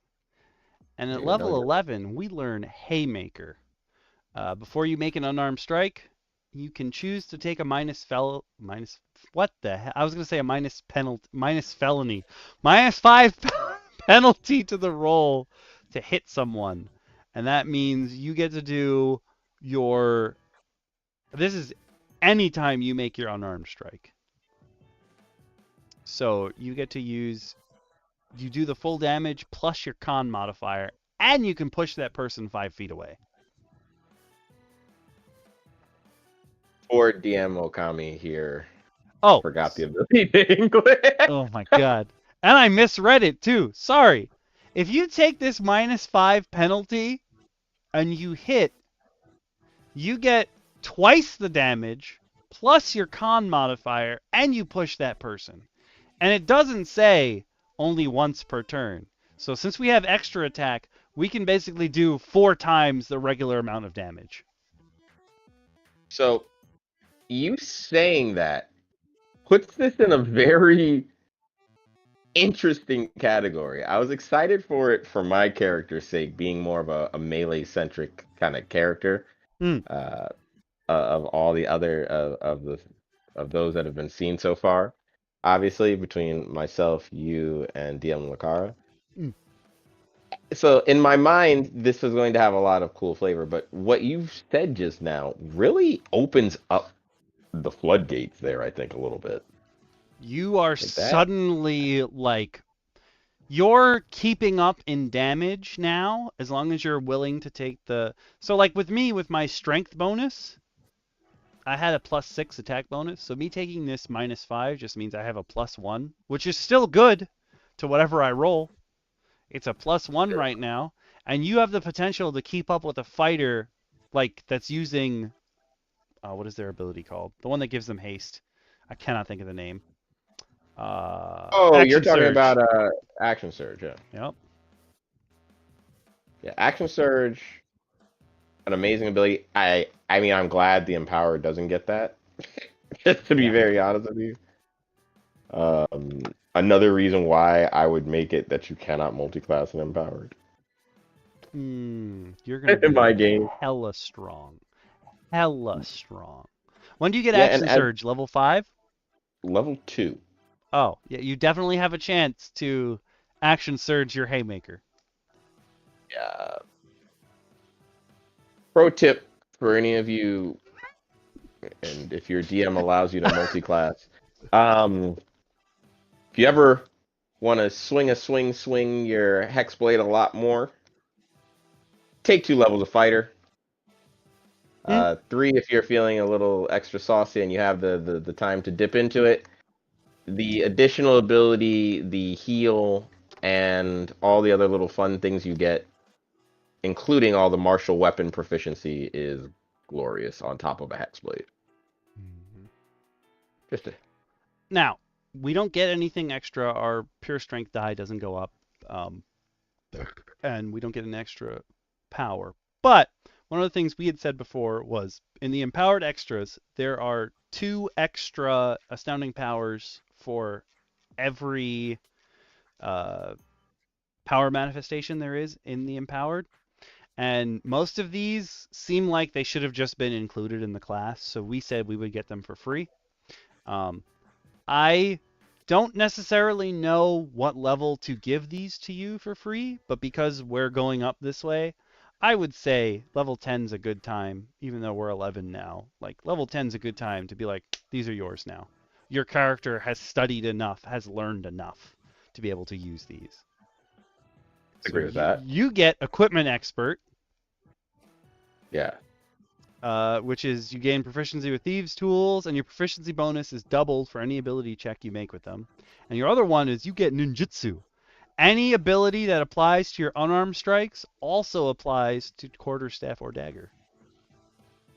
And seeing as I may be using some daggers on this character. It now goes from a sneaky sneak to a sneak, stab, and grab. Hell yeah. And now we are officially a rogue. A rogue. We are a rogue monk. We are the ultimate fan fiction. Again, these characters are going to be super strong compared to other classes. So totally work with the rest of your team, with your DM, to make sure that stuff seems evened out, because your character, your empowered, is going to be hella strong.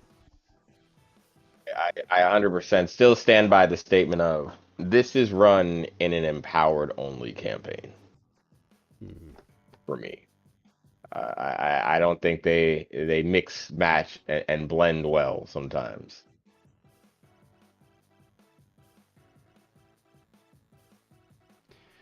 I gain Intellect Radar, which is I can use a reaction at the end of my turn to emit a pulse that tells me the location of any creature within my kinetic range with an intelligence score that's lower than mine. Since this is built in, that means I'm doing it, since we're allowed to swap, or the way that we're doing it, you're allowed to swap your con or whatever your third ability score is. This means I pulse anyone that has a con score lower than 20. I can tell you where they are. I feel like you and I combined are going to be great. Both our characters combined make quite the tracking team. The cool thing about this is, depending on what you're fighting, since we're allowing you to swap between the two of them, I can choose I'm going to pulse intelligence or I'm going to pulse con based on what we're fighting. If I think people are stupider than they are buff, I'll pulse intelligence. But if I think that they're smarter than they are buff, I'll pulse con. Like the idea of your character walking into a room and being like, ah, these guys are just dumb. in in my campaign on Saturday, the party was like, "Oh, we have sending. We should try to plan something. We should try to lure these bad guys into a thing. Do we know any of their names? Have we met any of them before? Can we send them a message?" And so they sent a sending to this goblin who they met in like session 2. And this goblin, they tricked him in like session 2. They rolled well enough because he's a goblin, he's dumb, to be like, we're actually not hairy bugbears. And he believed them. And so they were like, "Oh, we got this guy's name. We've met him before. Let's send him the message. Let's trick him. Let's get him to come where we need him to go." And I was like, "All right." Like, we send him this message, and I'm like, "You get back. How'd you get in my head?" And the sound of pounding as he punches himself in the face. And then they tried again. And I was like, and one of my players goes, "Oh, he's dumb. We're never gonna work out. We're never gonna negotiate with him." I'm like, "I don't know how you thought he was a smart guy." I This is one of those moments where you just have to just go, you know what? You can try. Hmm. That was definitely one of those you can certainly try moments. I think giving these two extra abilities at like 5 and 10 is probably pretty good in most situations. But a cool thing would be, oh, if you want to work with your DM on this, like especially for your things, like, oh, your guy used a thieves toolkit so well, now he's got proficiency. Like now he's got expertise with thieves tools. He knows what he's Like he's doing. just gotten used. He's become a bit of a master of lock picking, maybe. Yeah, yeah, yeah. Like that's super cool. Um, I like those ideas. I think that's great. Um, Um, One of my notes for the abilities that I gained is that having the ability to add a dagger or a quarterstaff really opens up a lot of options for this mhm, character. mhm.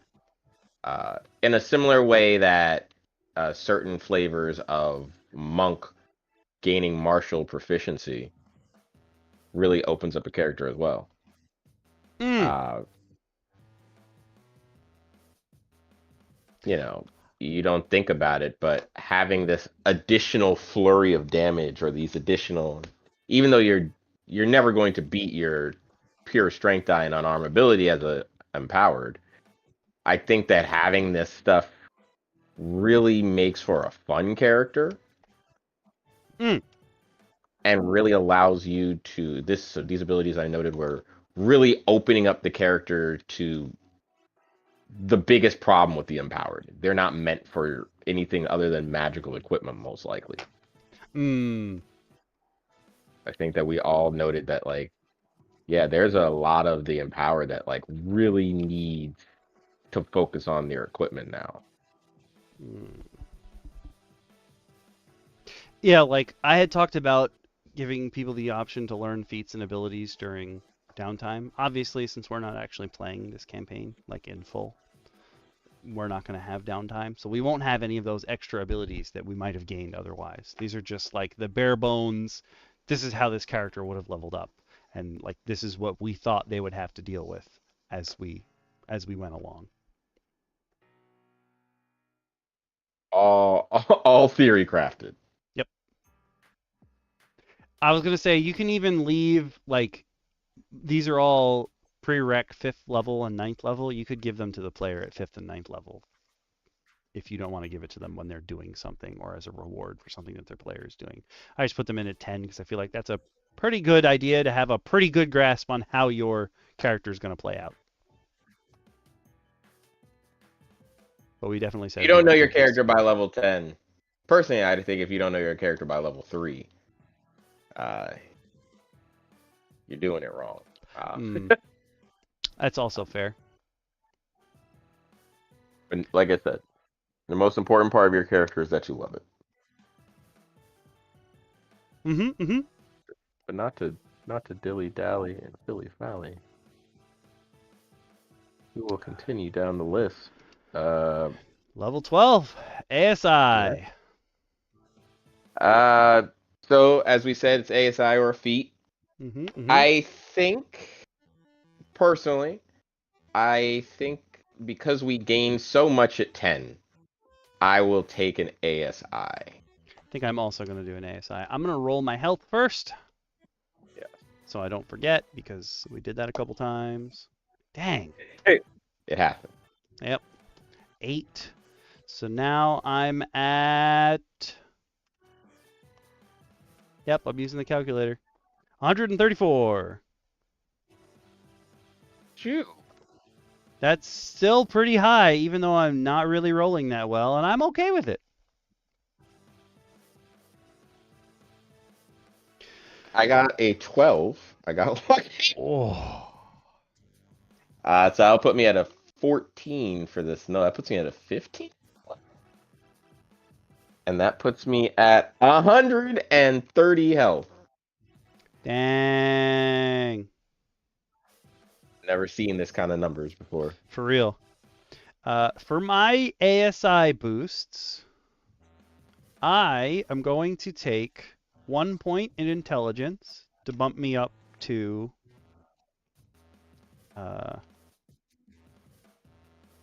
16, which gives me a +3.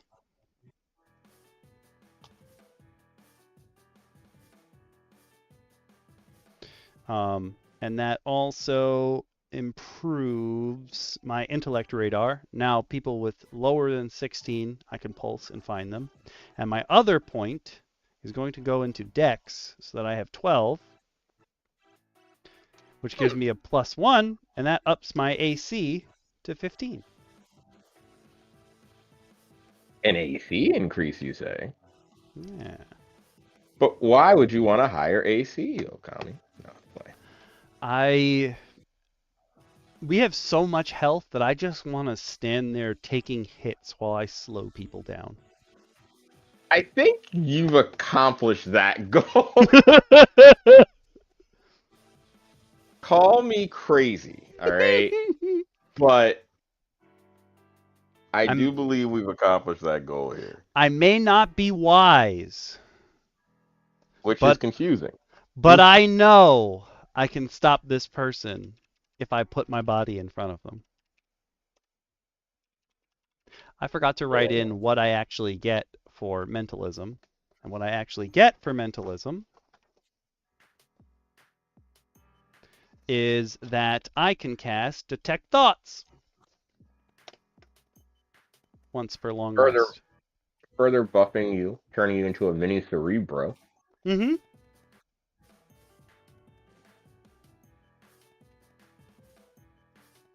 Which could be a lot. Again, it makes you an awesome mid-combat scout and pre-combat scout, I feel like.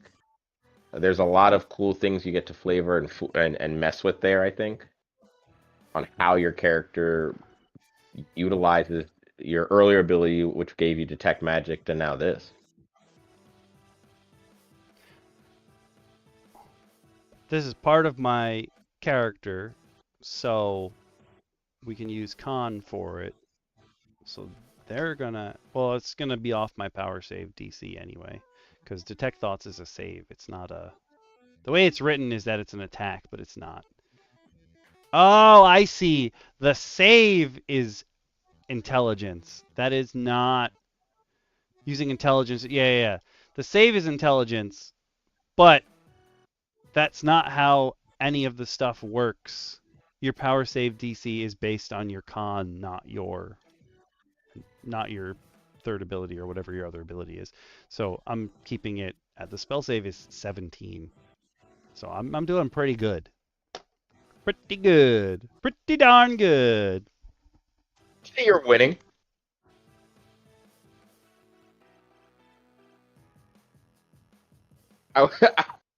Are you winning? Yes. I I would think say so. you are.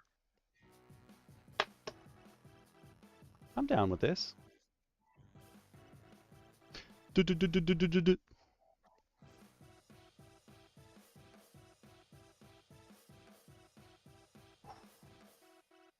Man. Oh, that's nice. That's hella nice. I just realized. Cool. Are you all good with level 12? I am. All right, let's move on to... Ah! I minimized. Oh, I minimized everything. Whoops. Sorry, guys.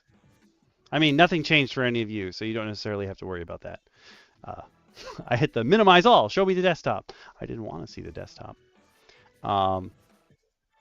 At level 13, our proficiency goes up. So now we're in the +5 area. That means my spell save DC just went up to 18. I have a +7 when I use my weapons. My haymaker is now +2. And my unarmed strike is now +10. If con is swappable. If you're still using intelligence, mine would be different. Mine would only be 8. But if con is swappable, it's a 10. Without the swappable con, I'm actually still okay without the swappable con. Having a high dexterity already really pays out in dividends. One of my abilities let me swap strength and intelligence instead of con, so technically my haymaker is a +3 instead of a -5. Because I can swap between strength and intelligence. My intelligence is +3, my strength is +2. So I just get a... It's beastly, man. Beastly. It's a -5, but whatever. I'm still getting plus. You really can't turn your nose up to a plus. You can't. You really can't. And even though we don't get anything cool at 13th level, our proficiency goes up, our pure strength die goes up. So now we're doing D10's worth of damage. Again, is a great sword. You're doing like a halberd's damage with your bare hands. Most magical weapons hit this kind of. Most magical long swords hit this damage at a +4. I forgot about that. I can swap strength for intelligence because of one of my other abilities, or vice versa. So my haymaker is doing 2d10 +3 +5. That's a lot of damage. That's a lot of damage. I gotta write in that right now my pure strength is. You're almost rolling. You're rolling almost a 3d10 with a guaranteed 8, Yep, essentially. not messing that up. I hope. You never know. Um, Depends on the dice that day. that's true. And we get one more astounding power. This was kind of tricky. Yeah, this is pretty rough. All the astounding powers are great. They're all super dope. But I did have to come down to just one. And I'll be honest, there were a lot of options I wanted to take. But I decided on a very strange one. Oh. So originally I was going to take Rending Strength, which allows me to use an action to instantly crush, bend, break, or snap an object within my grasp that's non-magical. Hmm. It's a once per rest thing. However, I actually then decided to take Shatter Shock. Ooh. And the way I would flavor it is that my character is pulsing the ground and making you feel uneasy where you're standing. Ooh, I like it. Uh, so Aftershock says, as an action on my turn, I can create a shockwave around me by punching the ground at my feet. Creatures within 5 feet must make a dex saving throw against my power save DC if they are my size or smaller, and on a failed save, they are pushed 5 feet away from me. Hmm. I like that. I like that. So kind of like this corner makes me feel weird maneuver. And Hmm. having the people back away is to keep my anonymity. The other one I was thinking of taking was another one I was just jokingly thinking of taking was Maximum Effort. Hmm. Uh, but I was just like, I don't need Maximum Effort. I'm naked already. I'm not sure. I was thinking one of the things I was thinking was perfect landing, so that like as I'm falling, whenever I'm falling for any reason, I'm like pulsing the floor with my mind. And then I don't take damage. But then I was also thinking launching maneuver. Instead of flight, I just press off the ground with my mind. And There you go. technically, with launching maneuver, it's a bonus action. You can also grapple someone during launching maneuver. So, technically, I could launch, grab someone, and orbital toss them in the same turn. Now you're thinking with portals. Yeah. And I'm just like, I think that honestly is better than flight in this case because I'm like dashing into this person. I'll probably slow them down no matter what. But I'm dashing into them. I can hold on to them and throw them away. Also, this works in the opposite direction. Like if I need to save civilians, I can be like, boom, grab them and throw them. Assuming I'm not throwing them into something that will deal damage. Like assuming that somebody's going to catch them or they're going to land on a thing. This is a good way to save In the people as well. shadows. Throw them in the shadows. I'll find a way. I think that is honestly I'm really looking at launching maneuver, and then the other ones are it's either launching maneuver. I was thinking of reflavoring frost breath I as like think I'm you need hitting it. you with my brain, so I'm slowing you That down. that's But a bit too much of a stretch, I feel like. the fact that it has the extra like oh it puts out fire and stuff, I was like meh. I feel like that's I recognize and again, we're playing a lot with flavoring here, run it by your DM. It's always my favorite thing to say here. Hmm. Uh, I feel like though the flavoring for that one is just a little hard to sell. Yeah, I don't think I'm gonna do that one. I think I'm going to stick with Like if DM Lakara's conduit, being a flame-based conduit, wanted to take that. And it's Mm-hmm. kind of just like, instead of you using so much a frost breath, it's just you've learned how to put out the fires you start. You have a way to almost drain the oxygen from the fire. I'm going to take launching maneuver. There you Oh, go. this is one of the ones that's shorter long rest. Okay. Still, once per turn, once per rest. Sometimes you just got to throw that person away. Technically, also, if it's someone who has like an aura, if I can hit them, grab them, and throw them away, I've slowed them down as well, so they won't get next to the rest of my team.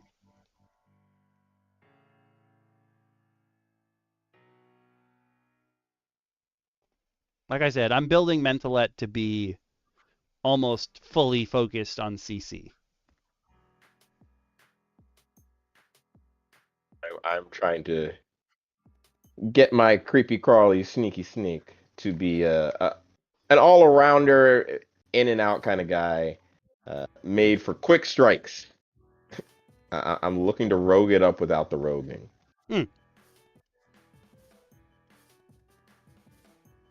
All right.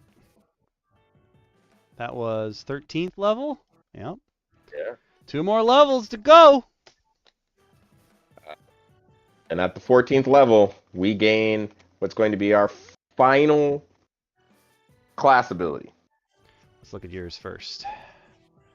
So I myself will be gaining one of the unfortunate, underwhelming abilities, Ominous Stare.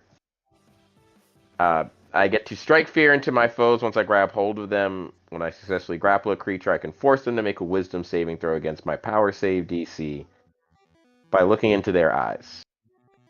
So originally thinking that this was going to be a Wisdom, and now realizing just how strong my Power Save DC gets, this ability still thoroughly underwhelming.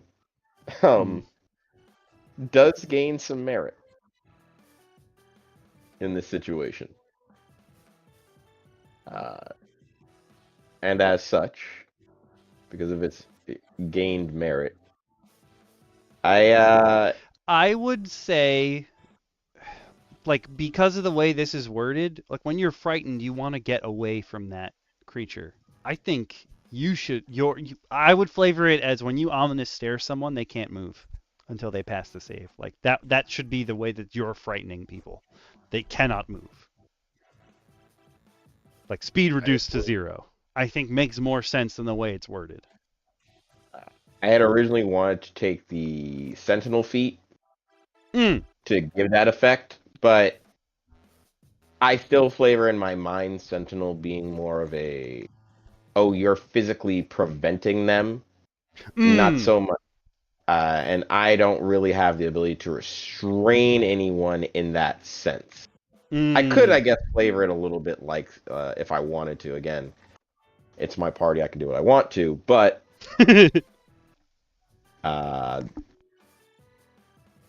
just for the sake of this, I felt like I'll find a way to make it work. I'll have to find a way to make it work. And hopefully a lot of the shadow usage will be helpful. It's a once per... I do think it kind of stinks that I can only use this ability once per long rest. I think I would take that off of here. No. It says you can only use it on the same creature once per rest. So technically, you could keep doing it just when that guy breaks. You gotta be like, oh, okay, not you. All right. Maybe a little bit more handy than I gave it credit for there. Maybe. This is still a stretch, I'd say, for... Yeah. If being, you were to flavor it, like I'm thinking, like instead of making them want to run away from you, I understand that the way that they want you to use it is, oh, they're frightened, so they have disadvantage when they're striking you. But at this level of play, there's still a chance they're going to hit you. Like they're not losing enough by having disadvantage. At least the way I think. I think if you made it so that their speed is reduced to 0, then you can play off this thing like, oh, you're like a racer head, except instead of erasing the powers, you erase people's will to move.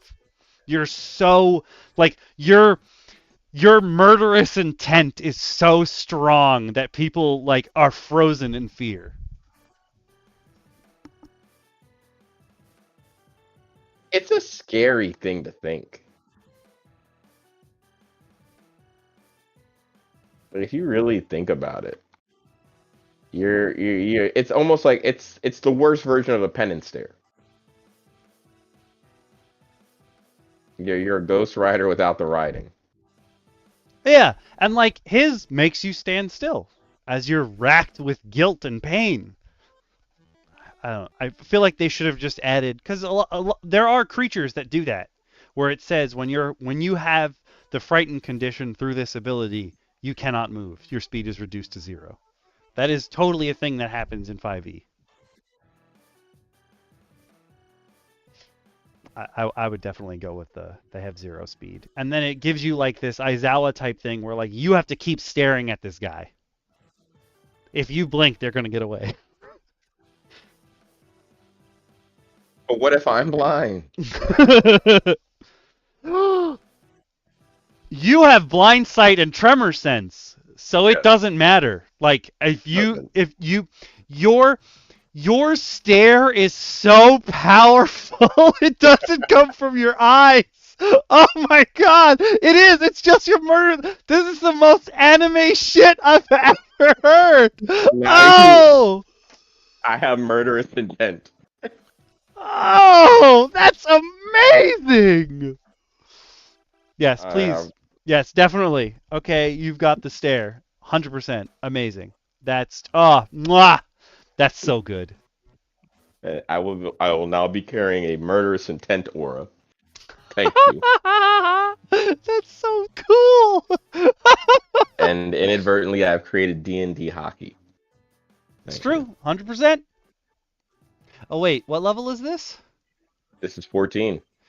I didn't do my dice for 13. I don't think you did either. Oh, I did not. All right, I'm gonna do dice for level 13 now, and then 14. So 13 for me is going to be a 10, and 14 for me is going to be an 8. I also That's got a 18 10. more health. So 13. I'm at level 13. I'm at 144, and then at 14, I'm at. Oh yes! I got a 12 on the die, so that's plus 17. Let's go! That's my first full 12 die. Oh man. Yeah, I'm using the calculator. I'm not doing that math. I have 161 health. Okay, I am at 133 health. Jeez. So now that we have the buffest wizard, this friggin' Jurgen von Strangle of wizards here. Woo-wee! Okay. Oh, wait, did our... No, it was already D10. It went up to D10 at 13. Okay, my manifestation power is... I learn kinetic grip. I can use telekinesis at will using con orient if you're doing this okay. But I can only use it on things that aren't being worn or carried. Which is, I mean... That's a strange restriction. Unless, does telekinesis specifically say... Let me see.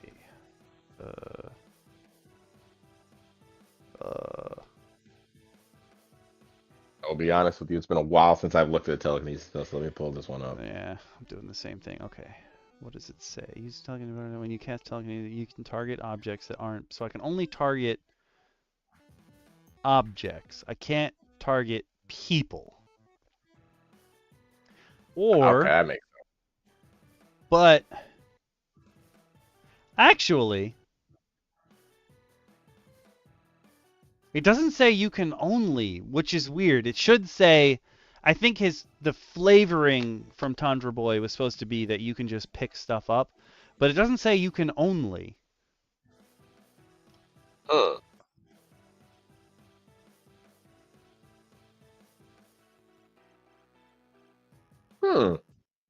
But within 60 feet, I can just pick stuff up and move them.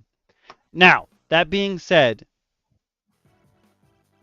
it doesn't necessarily. It says you can exert fine control of objects and stuff like this. Since you're moving things 30 feet within the range of the spell, if you like picked up a brick and smashed someone in the head with it, I would make you roll damage for that. Absolutely. like, yes, I get telekinesis, but only on objects, which is kind of weird, but okay. I think this is a pretty crappy was a pretty crappy 14th level ability.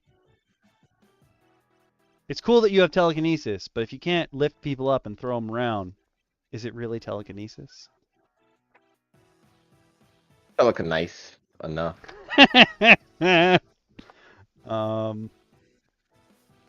Kinetic grip. This is a telekinesis is a 5th level spell though. Telekinesis objects. I think, but again, telekinesis falls into that category of spells that exist not for the damage. Yeah. I know we touched on it.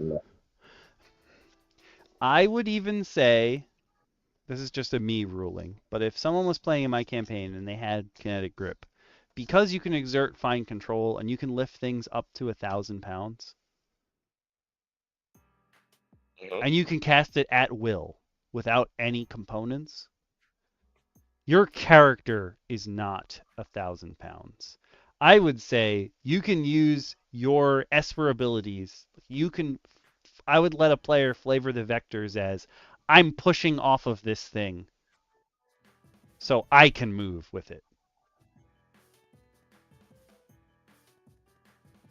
Like, there's a building next to you. I push off of the building with telekinesis.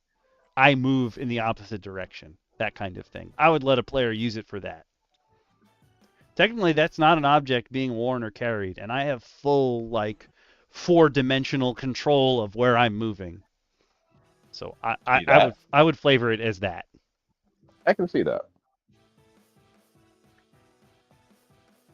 But here we are then, and our final dice roll. Come on, another 12, baby! It's not going to be another 12. I will take a 14 to close out my health. Here we go, baby. Yeah. A 14 put me at 147. I will take 147 health. I am ending with 168 health. Tell me, what did you need all those extra abilities for again? I'm asking for a friend. Someone who's potentially watching this going, 161? You will never reach that much health. Yeah, no. You'll never reach that health normally at 15. No. You have to have some hell of a rolls on your way up. And there are things you can take, like the toughness feat, which will give you additional health. And things of that nature. But again, you don't need to go crazy worrying about your health. You're not weak. Again, if you're a level 1 wizard, you should never want to get hit by the dagger. True. So, never feel like you're too weak or you don't have enough health. You'll be okay. Find a way. Follow the Ian Malcolm rule and know that life finds a way. The level 15 ability we get, life doesn't. Sometimes you got to do it the other way around. We get never say die as our 15th level ability. You cling to life when most would give up. You have proficiency in death saving throws, which is crazy. But on top of that, not only do you have proficiency in death saves, you can add your con modifier to them. So that's a +10. You cannot fail unless something else is messing with you. But you still, if you roll a 1, Yeah, you're still dead. yeah. Still instantly dead at a 1. So, but think about this. The lowest you can roll is a 12. Oh my god, that's wow. I was gonna be like, man, this is stupid, but I was like, I'm like, proficient. What? Plus 10 on death saves. And again, the death save is one of the few things in D&D that is manipulatable. Mm-hmm. It is one of the few things that in D&D that has no real bonus to. It's not built that way. There are some items that give you advantage on death saves, but I've never seen proficiency on death saves. Proficiency is a word that doesn't go. It doesn't. It almost doesn't belong in the sentence. Um, they're like a Wow. very crazy word. You can't fail unless you get the 1. You'll take 2 Yeah, death you can't saves, fail. but you can't fail. Well, that's not necessarily true. Not everyone's gonna have the +5 con mod at this point. It's just we Yeah, went for con because we want to live. beefy boys. Beefy boys. Okay. Let me see. Just want to make sure nothing else changes at level 15. Nope, we stay at D10. We still have 5 astounding powers, so we're good on that. The only other thing we said as a group we would agree on is, like we said before, like our characters aren't having downtime because we're not playing in this full campaign sort of deal or anything like that. But we agreed that most of the items, like the magic items, were You're trash. welcome. Yeah, they're not very good. But we said amongst our characters, we would each take 1 from the group, not Yes. the gauntlet or the superpowered one, but we would each take 1 item for our characters. Which one did you choose? Um, I chose, and I'm looking for the proper name of it. I called them. I wrote it down as the Spider-Man gloves. Um, uh, Spider silk bracers. yeah. I took those because I felt that those were going to be very useful. The unique ability to cast web, again, very interesting spell. Uh, kind of being able to cling and using it to move from shadow to shadow, or to kind of use it to get on rooftops and things of that nature. I think it's going to have a lot of fun for my vigilante. I'm really excited when we do record the episode uh, to really see where I'm going to be able to use this ability to its fullest. Mm. And what about yourself, Okami? What would you be taking from this wonderful repository of mediocre things? I think that out of all the items that were here, hmm, I was thinking of What taking item from the Scarlet Cape, but I know Lakara's pretty set on Scarlet Cape. Um, I'm actually thinking of uh, I think I'm gonna take that one. I think that one makes the most sense for my character. Scarlet I'm gonna Cape? go with the Vengeful Weave. Oh, now are you flavoring it as a vengeful weave?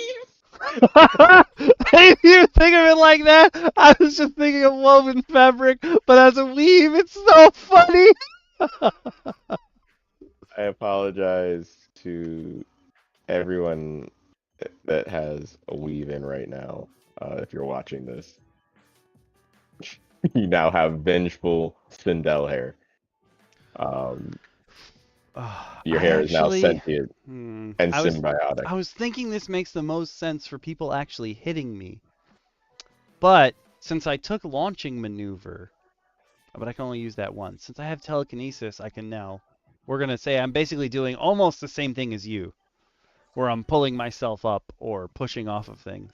Maybe I won't take Vengeful Weave. Vengeful Weave was for sure the option I was looking at. But I'm maybe she would have done it to protect her body. Though I do think instantly grapple or shove a creature within 5 feet of me does make sense because it's like this guy hit me 5 times. I'm just going to pick him up with my mind. I still think that makes the most sense. And then after I pick him up, I can throw him or put him somewhere. I, I'm just imagining you yeeting people. Again, because my initial idea was that this is with your hair. It's even funnier to me. Um, So funny. it's even better that it's a weave, literally, that is vengeful.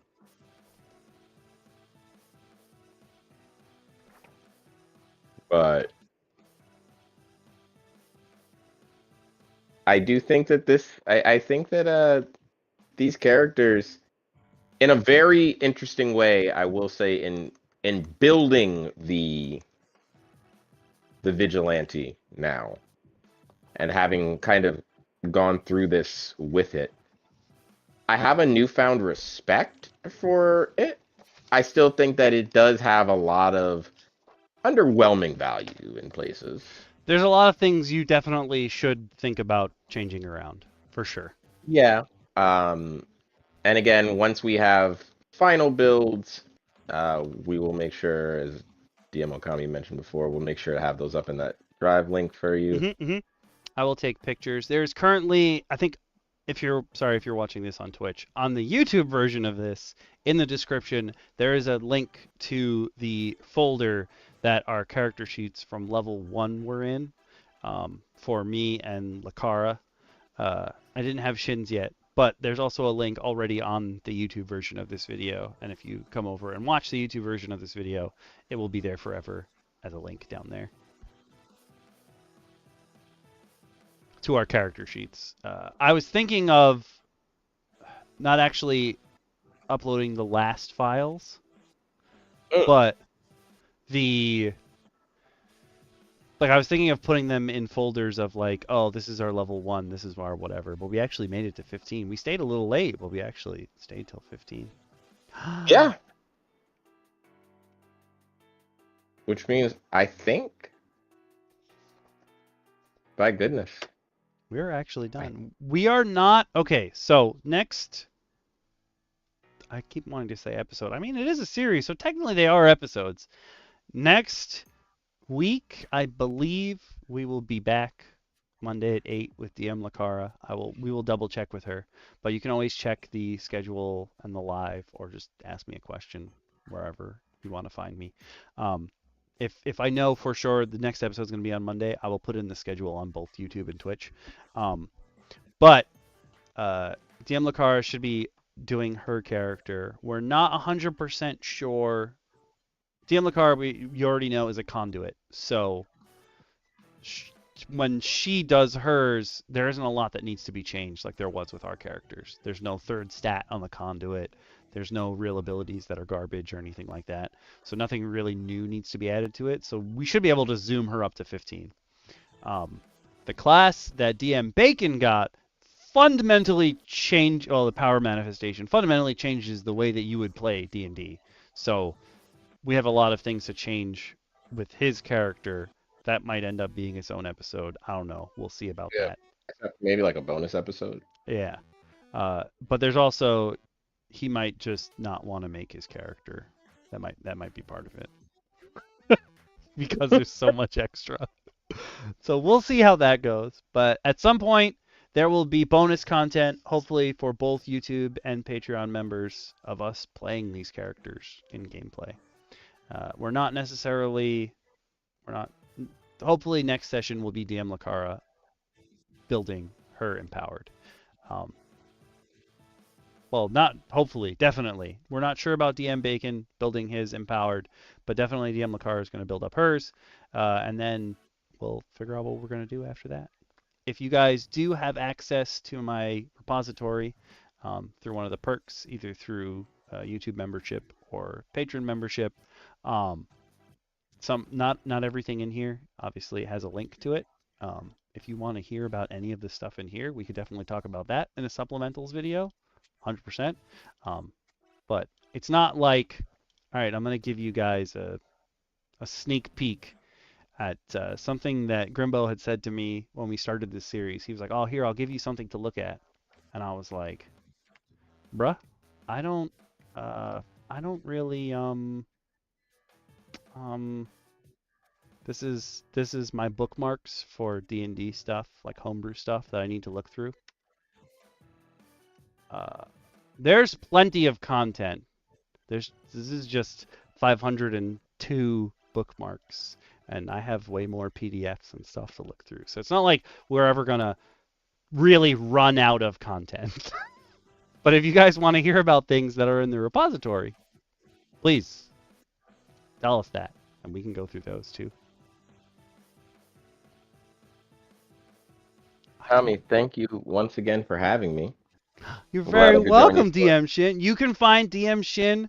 I've got his links in the description below. If they're not All right. there right now, they will be there soon. You'll find a bunch of outdated stuff. Eventually, like I say all the time, I'll get back to it. uh, but as always, as I always love to say, like, comment, subscribe. If you can, join any of the YouTube membership or the Patreon membership for Okami here. Please do so. Hit the follow button. Hang out with us on a Monday. All of us DMs are here. We'll see how this all shapes up as things go. But it was fun to build the most naked grappler.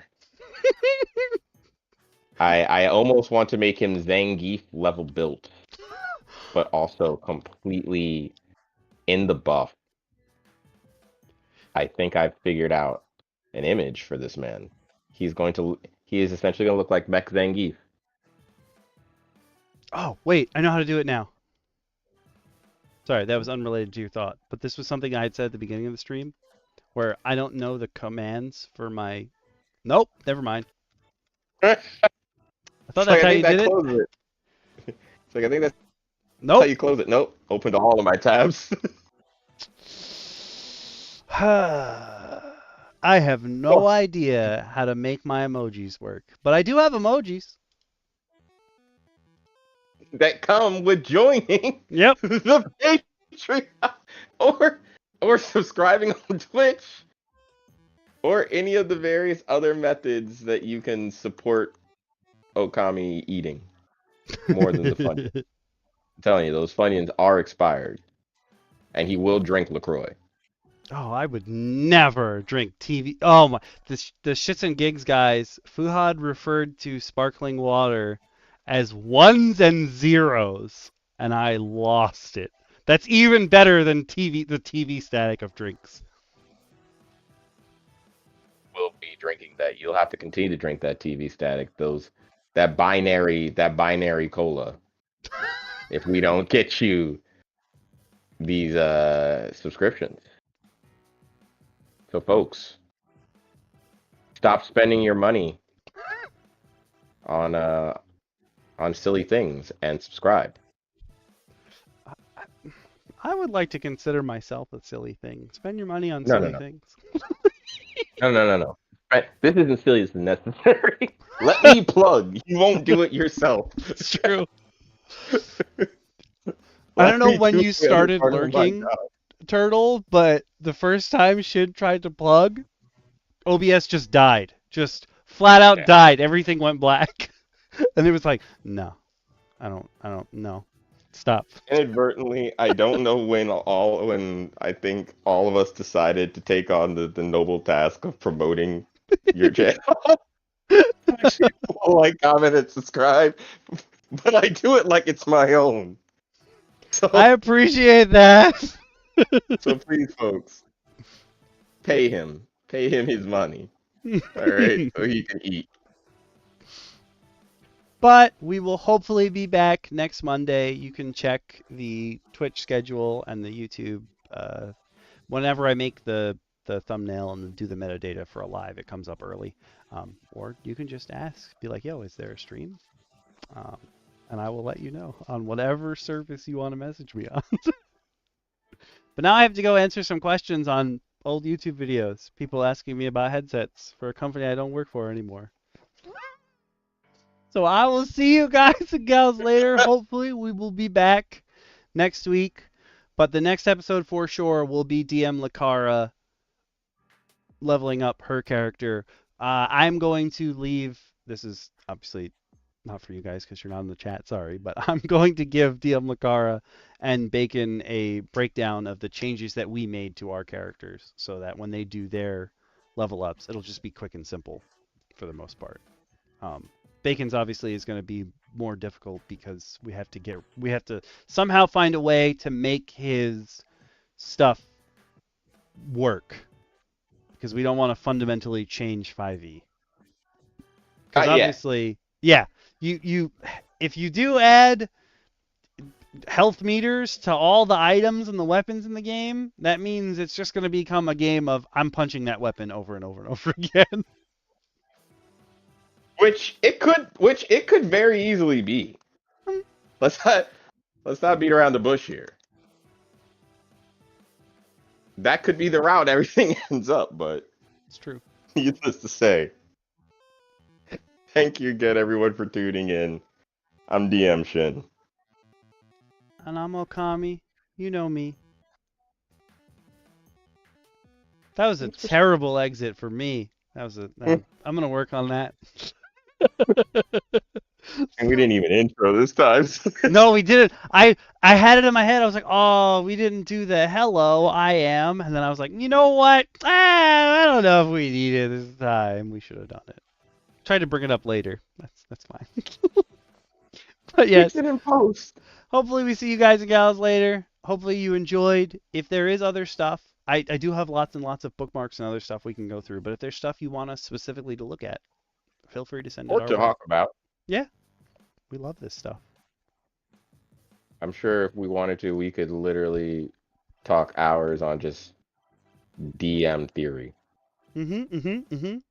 There will be another series for that coming out probably soon. I made a new intro because the animator I hired, I'm pretty sure, is never actually going to do the animation. But that's a story for another day and another video. So later, everyone. Thanks for tuning in on both Twitch and YouTube. You're both amazing. Love you all.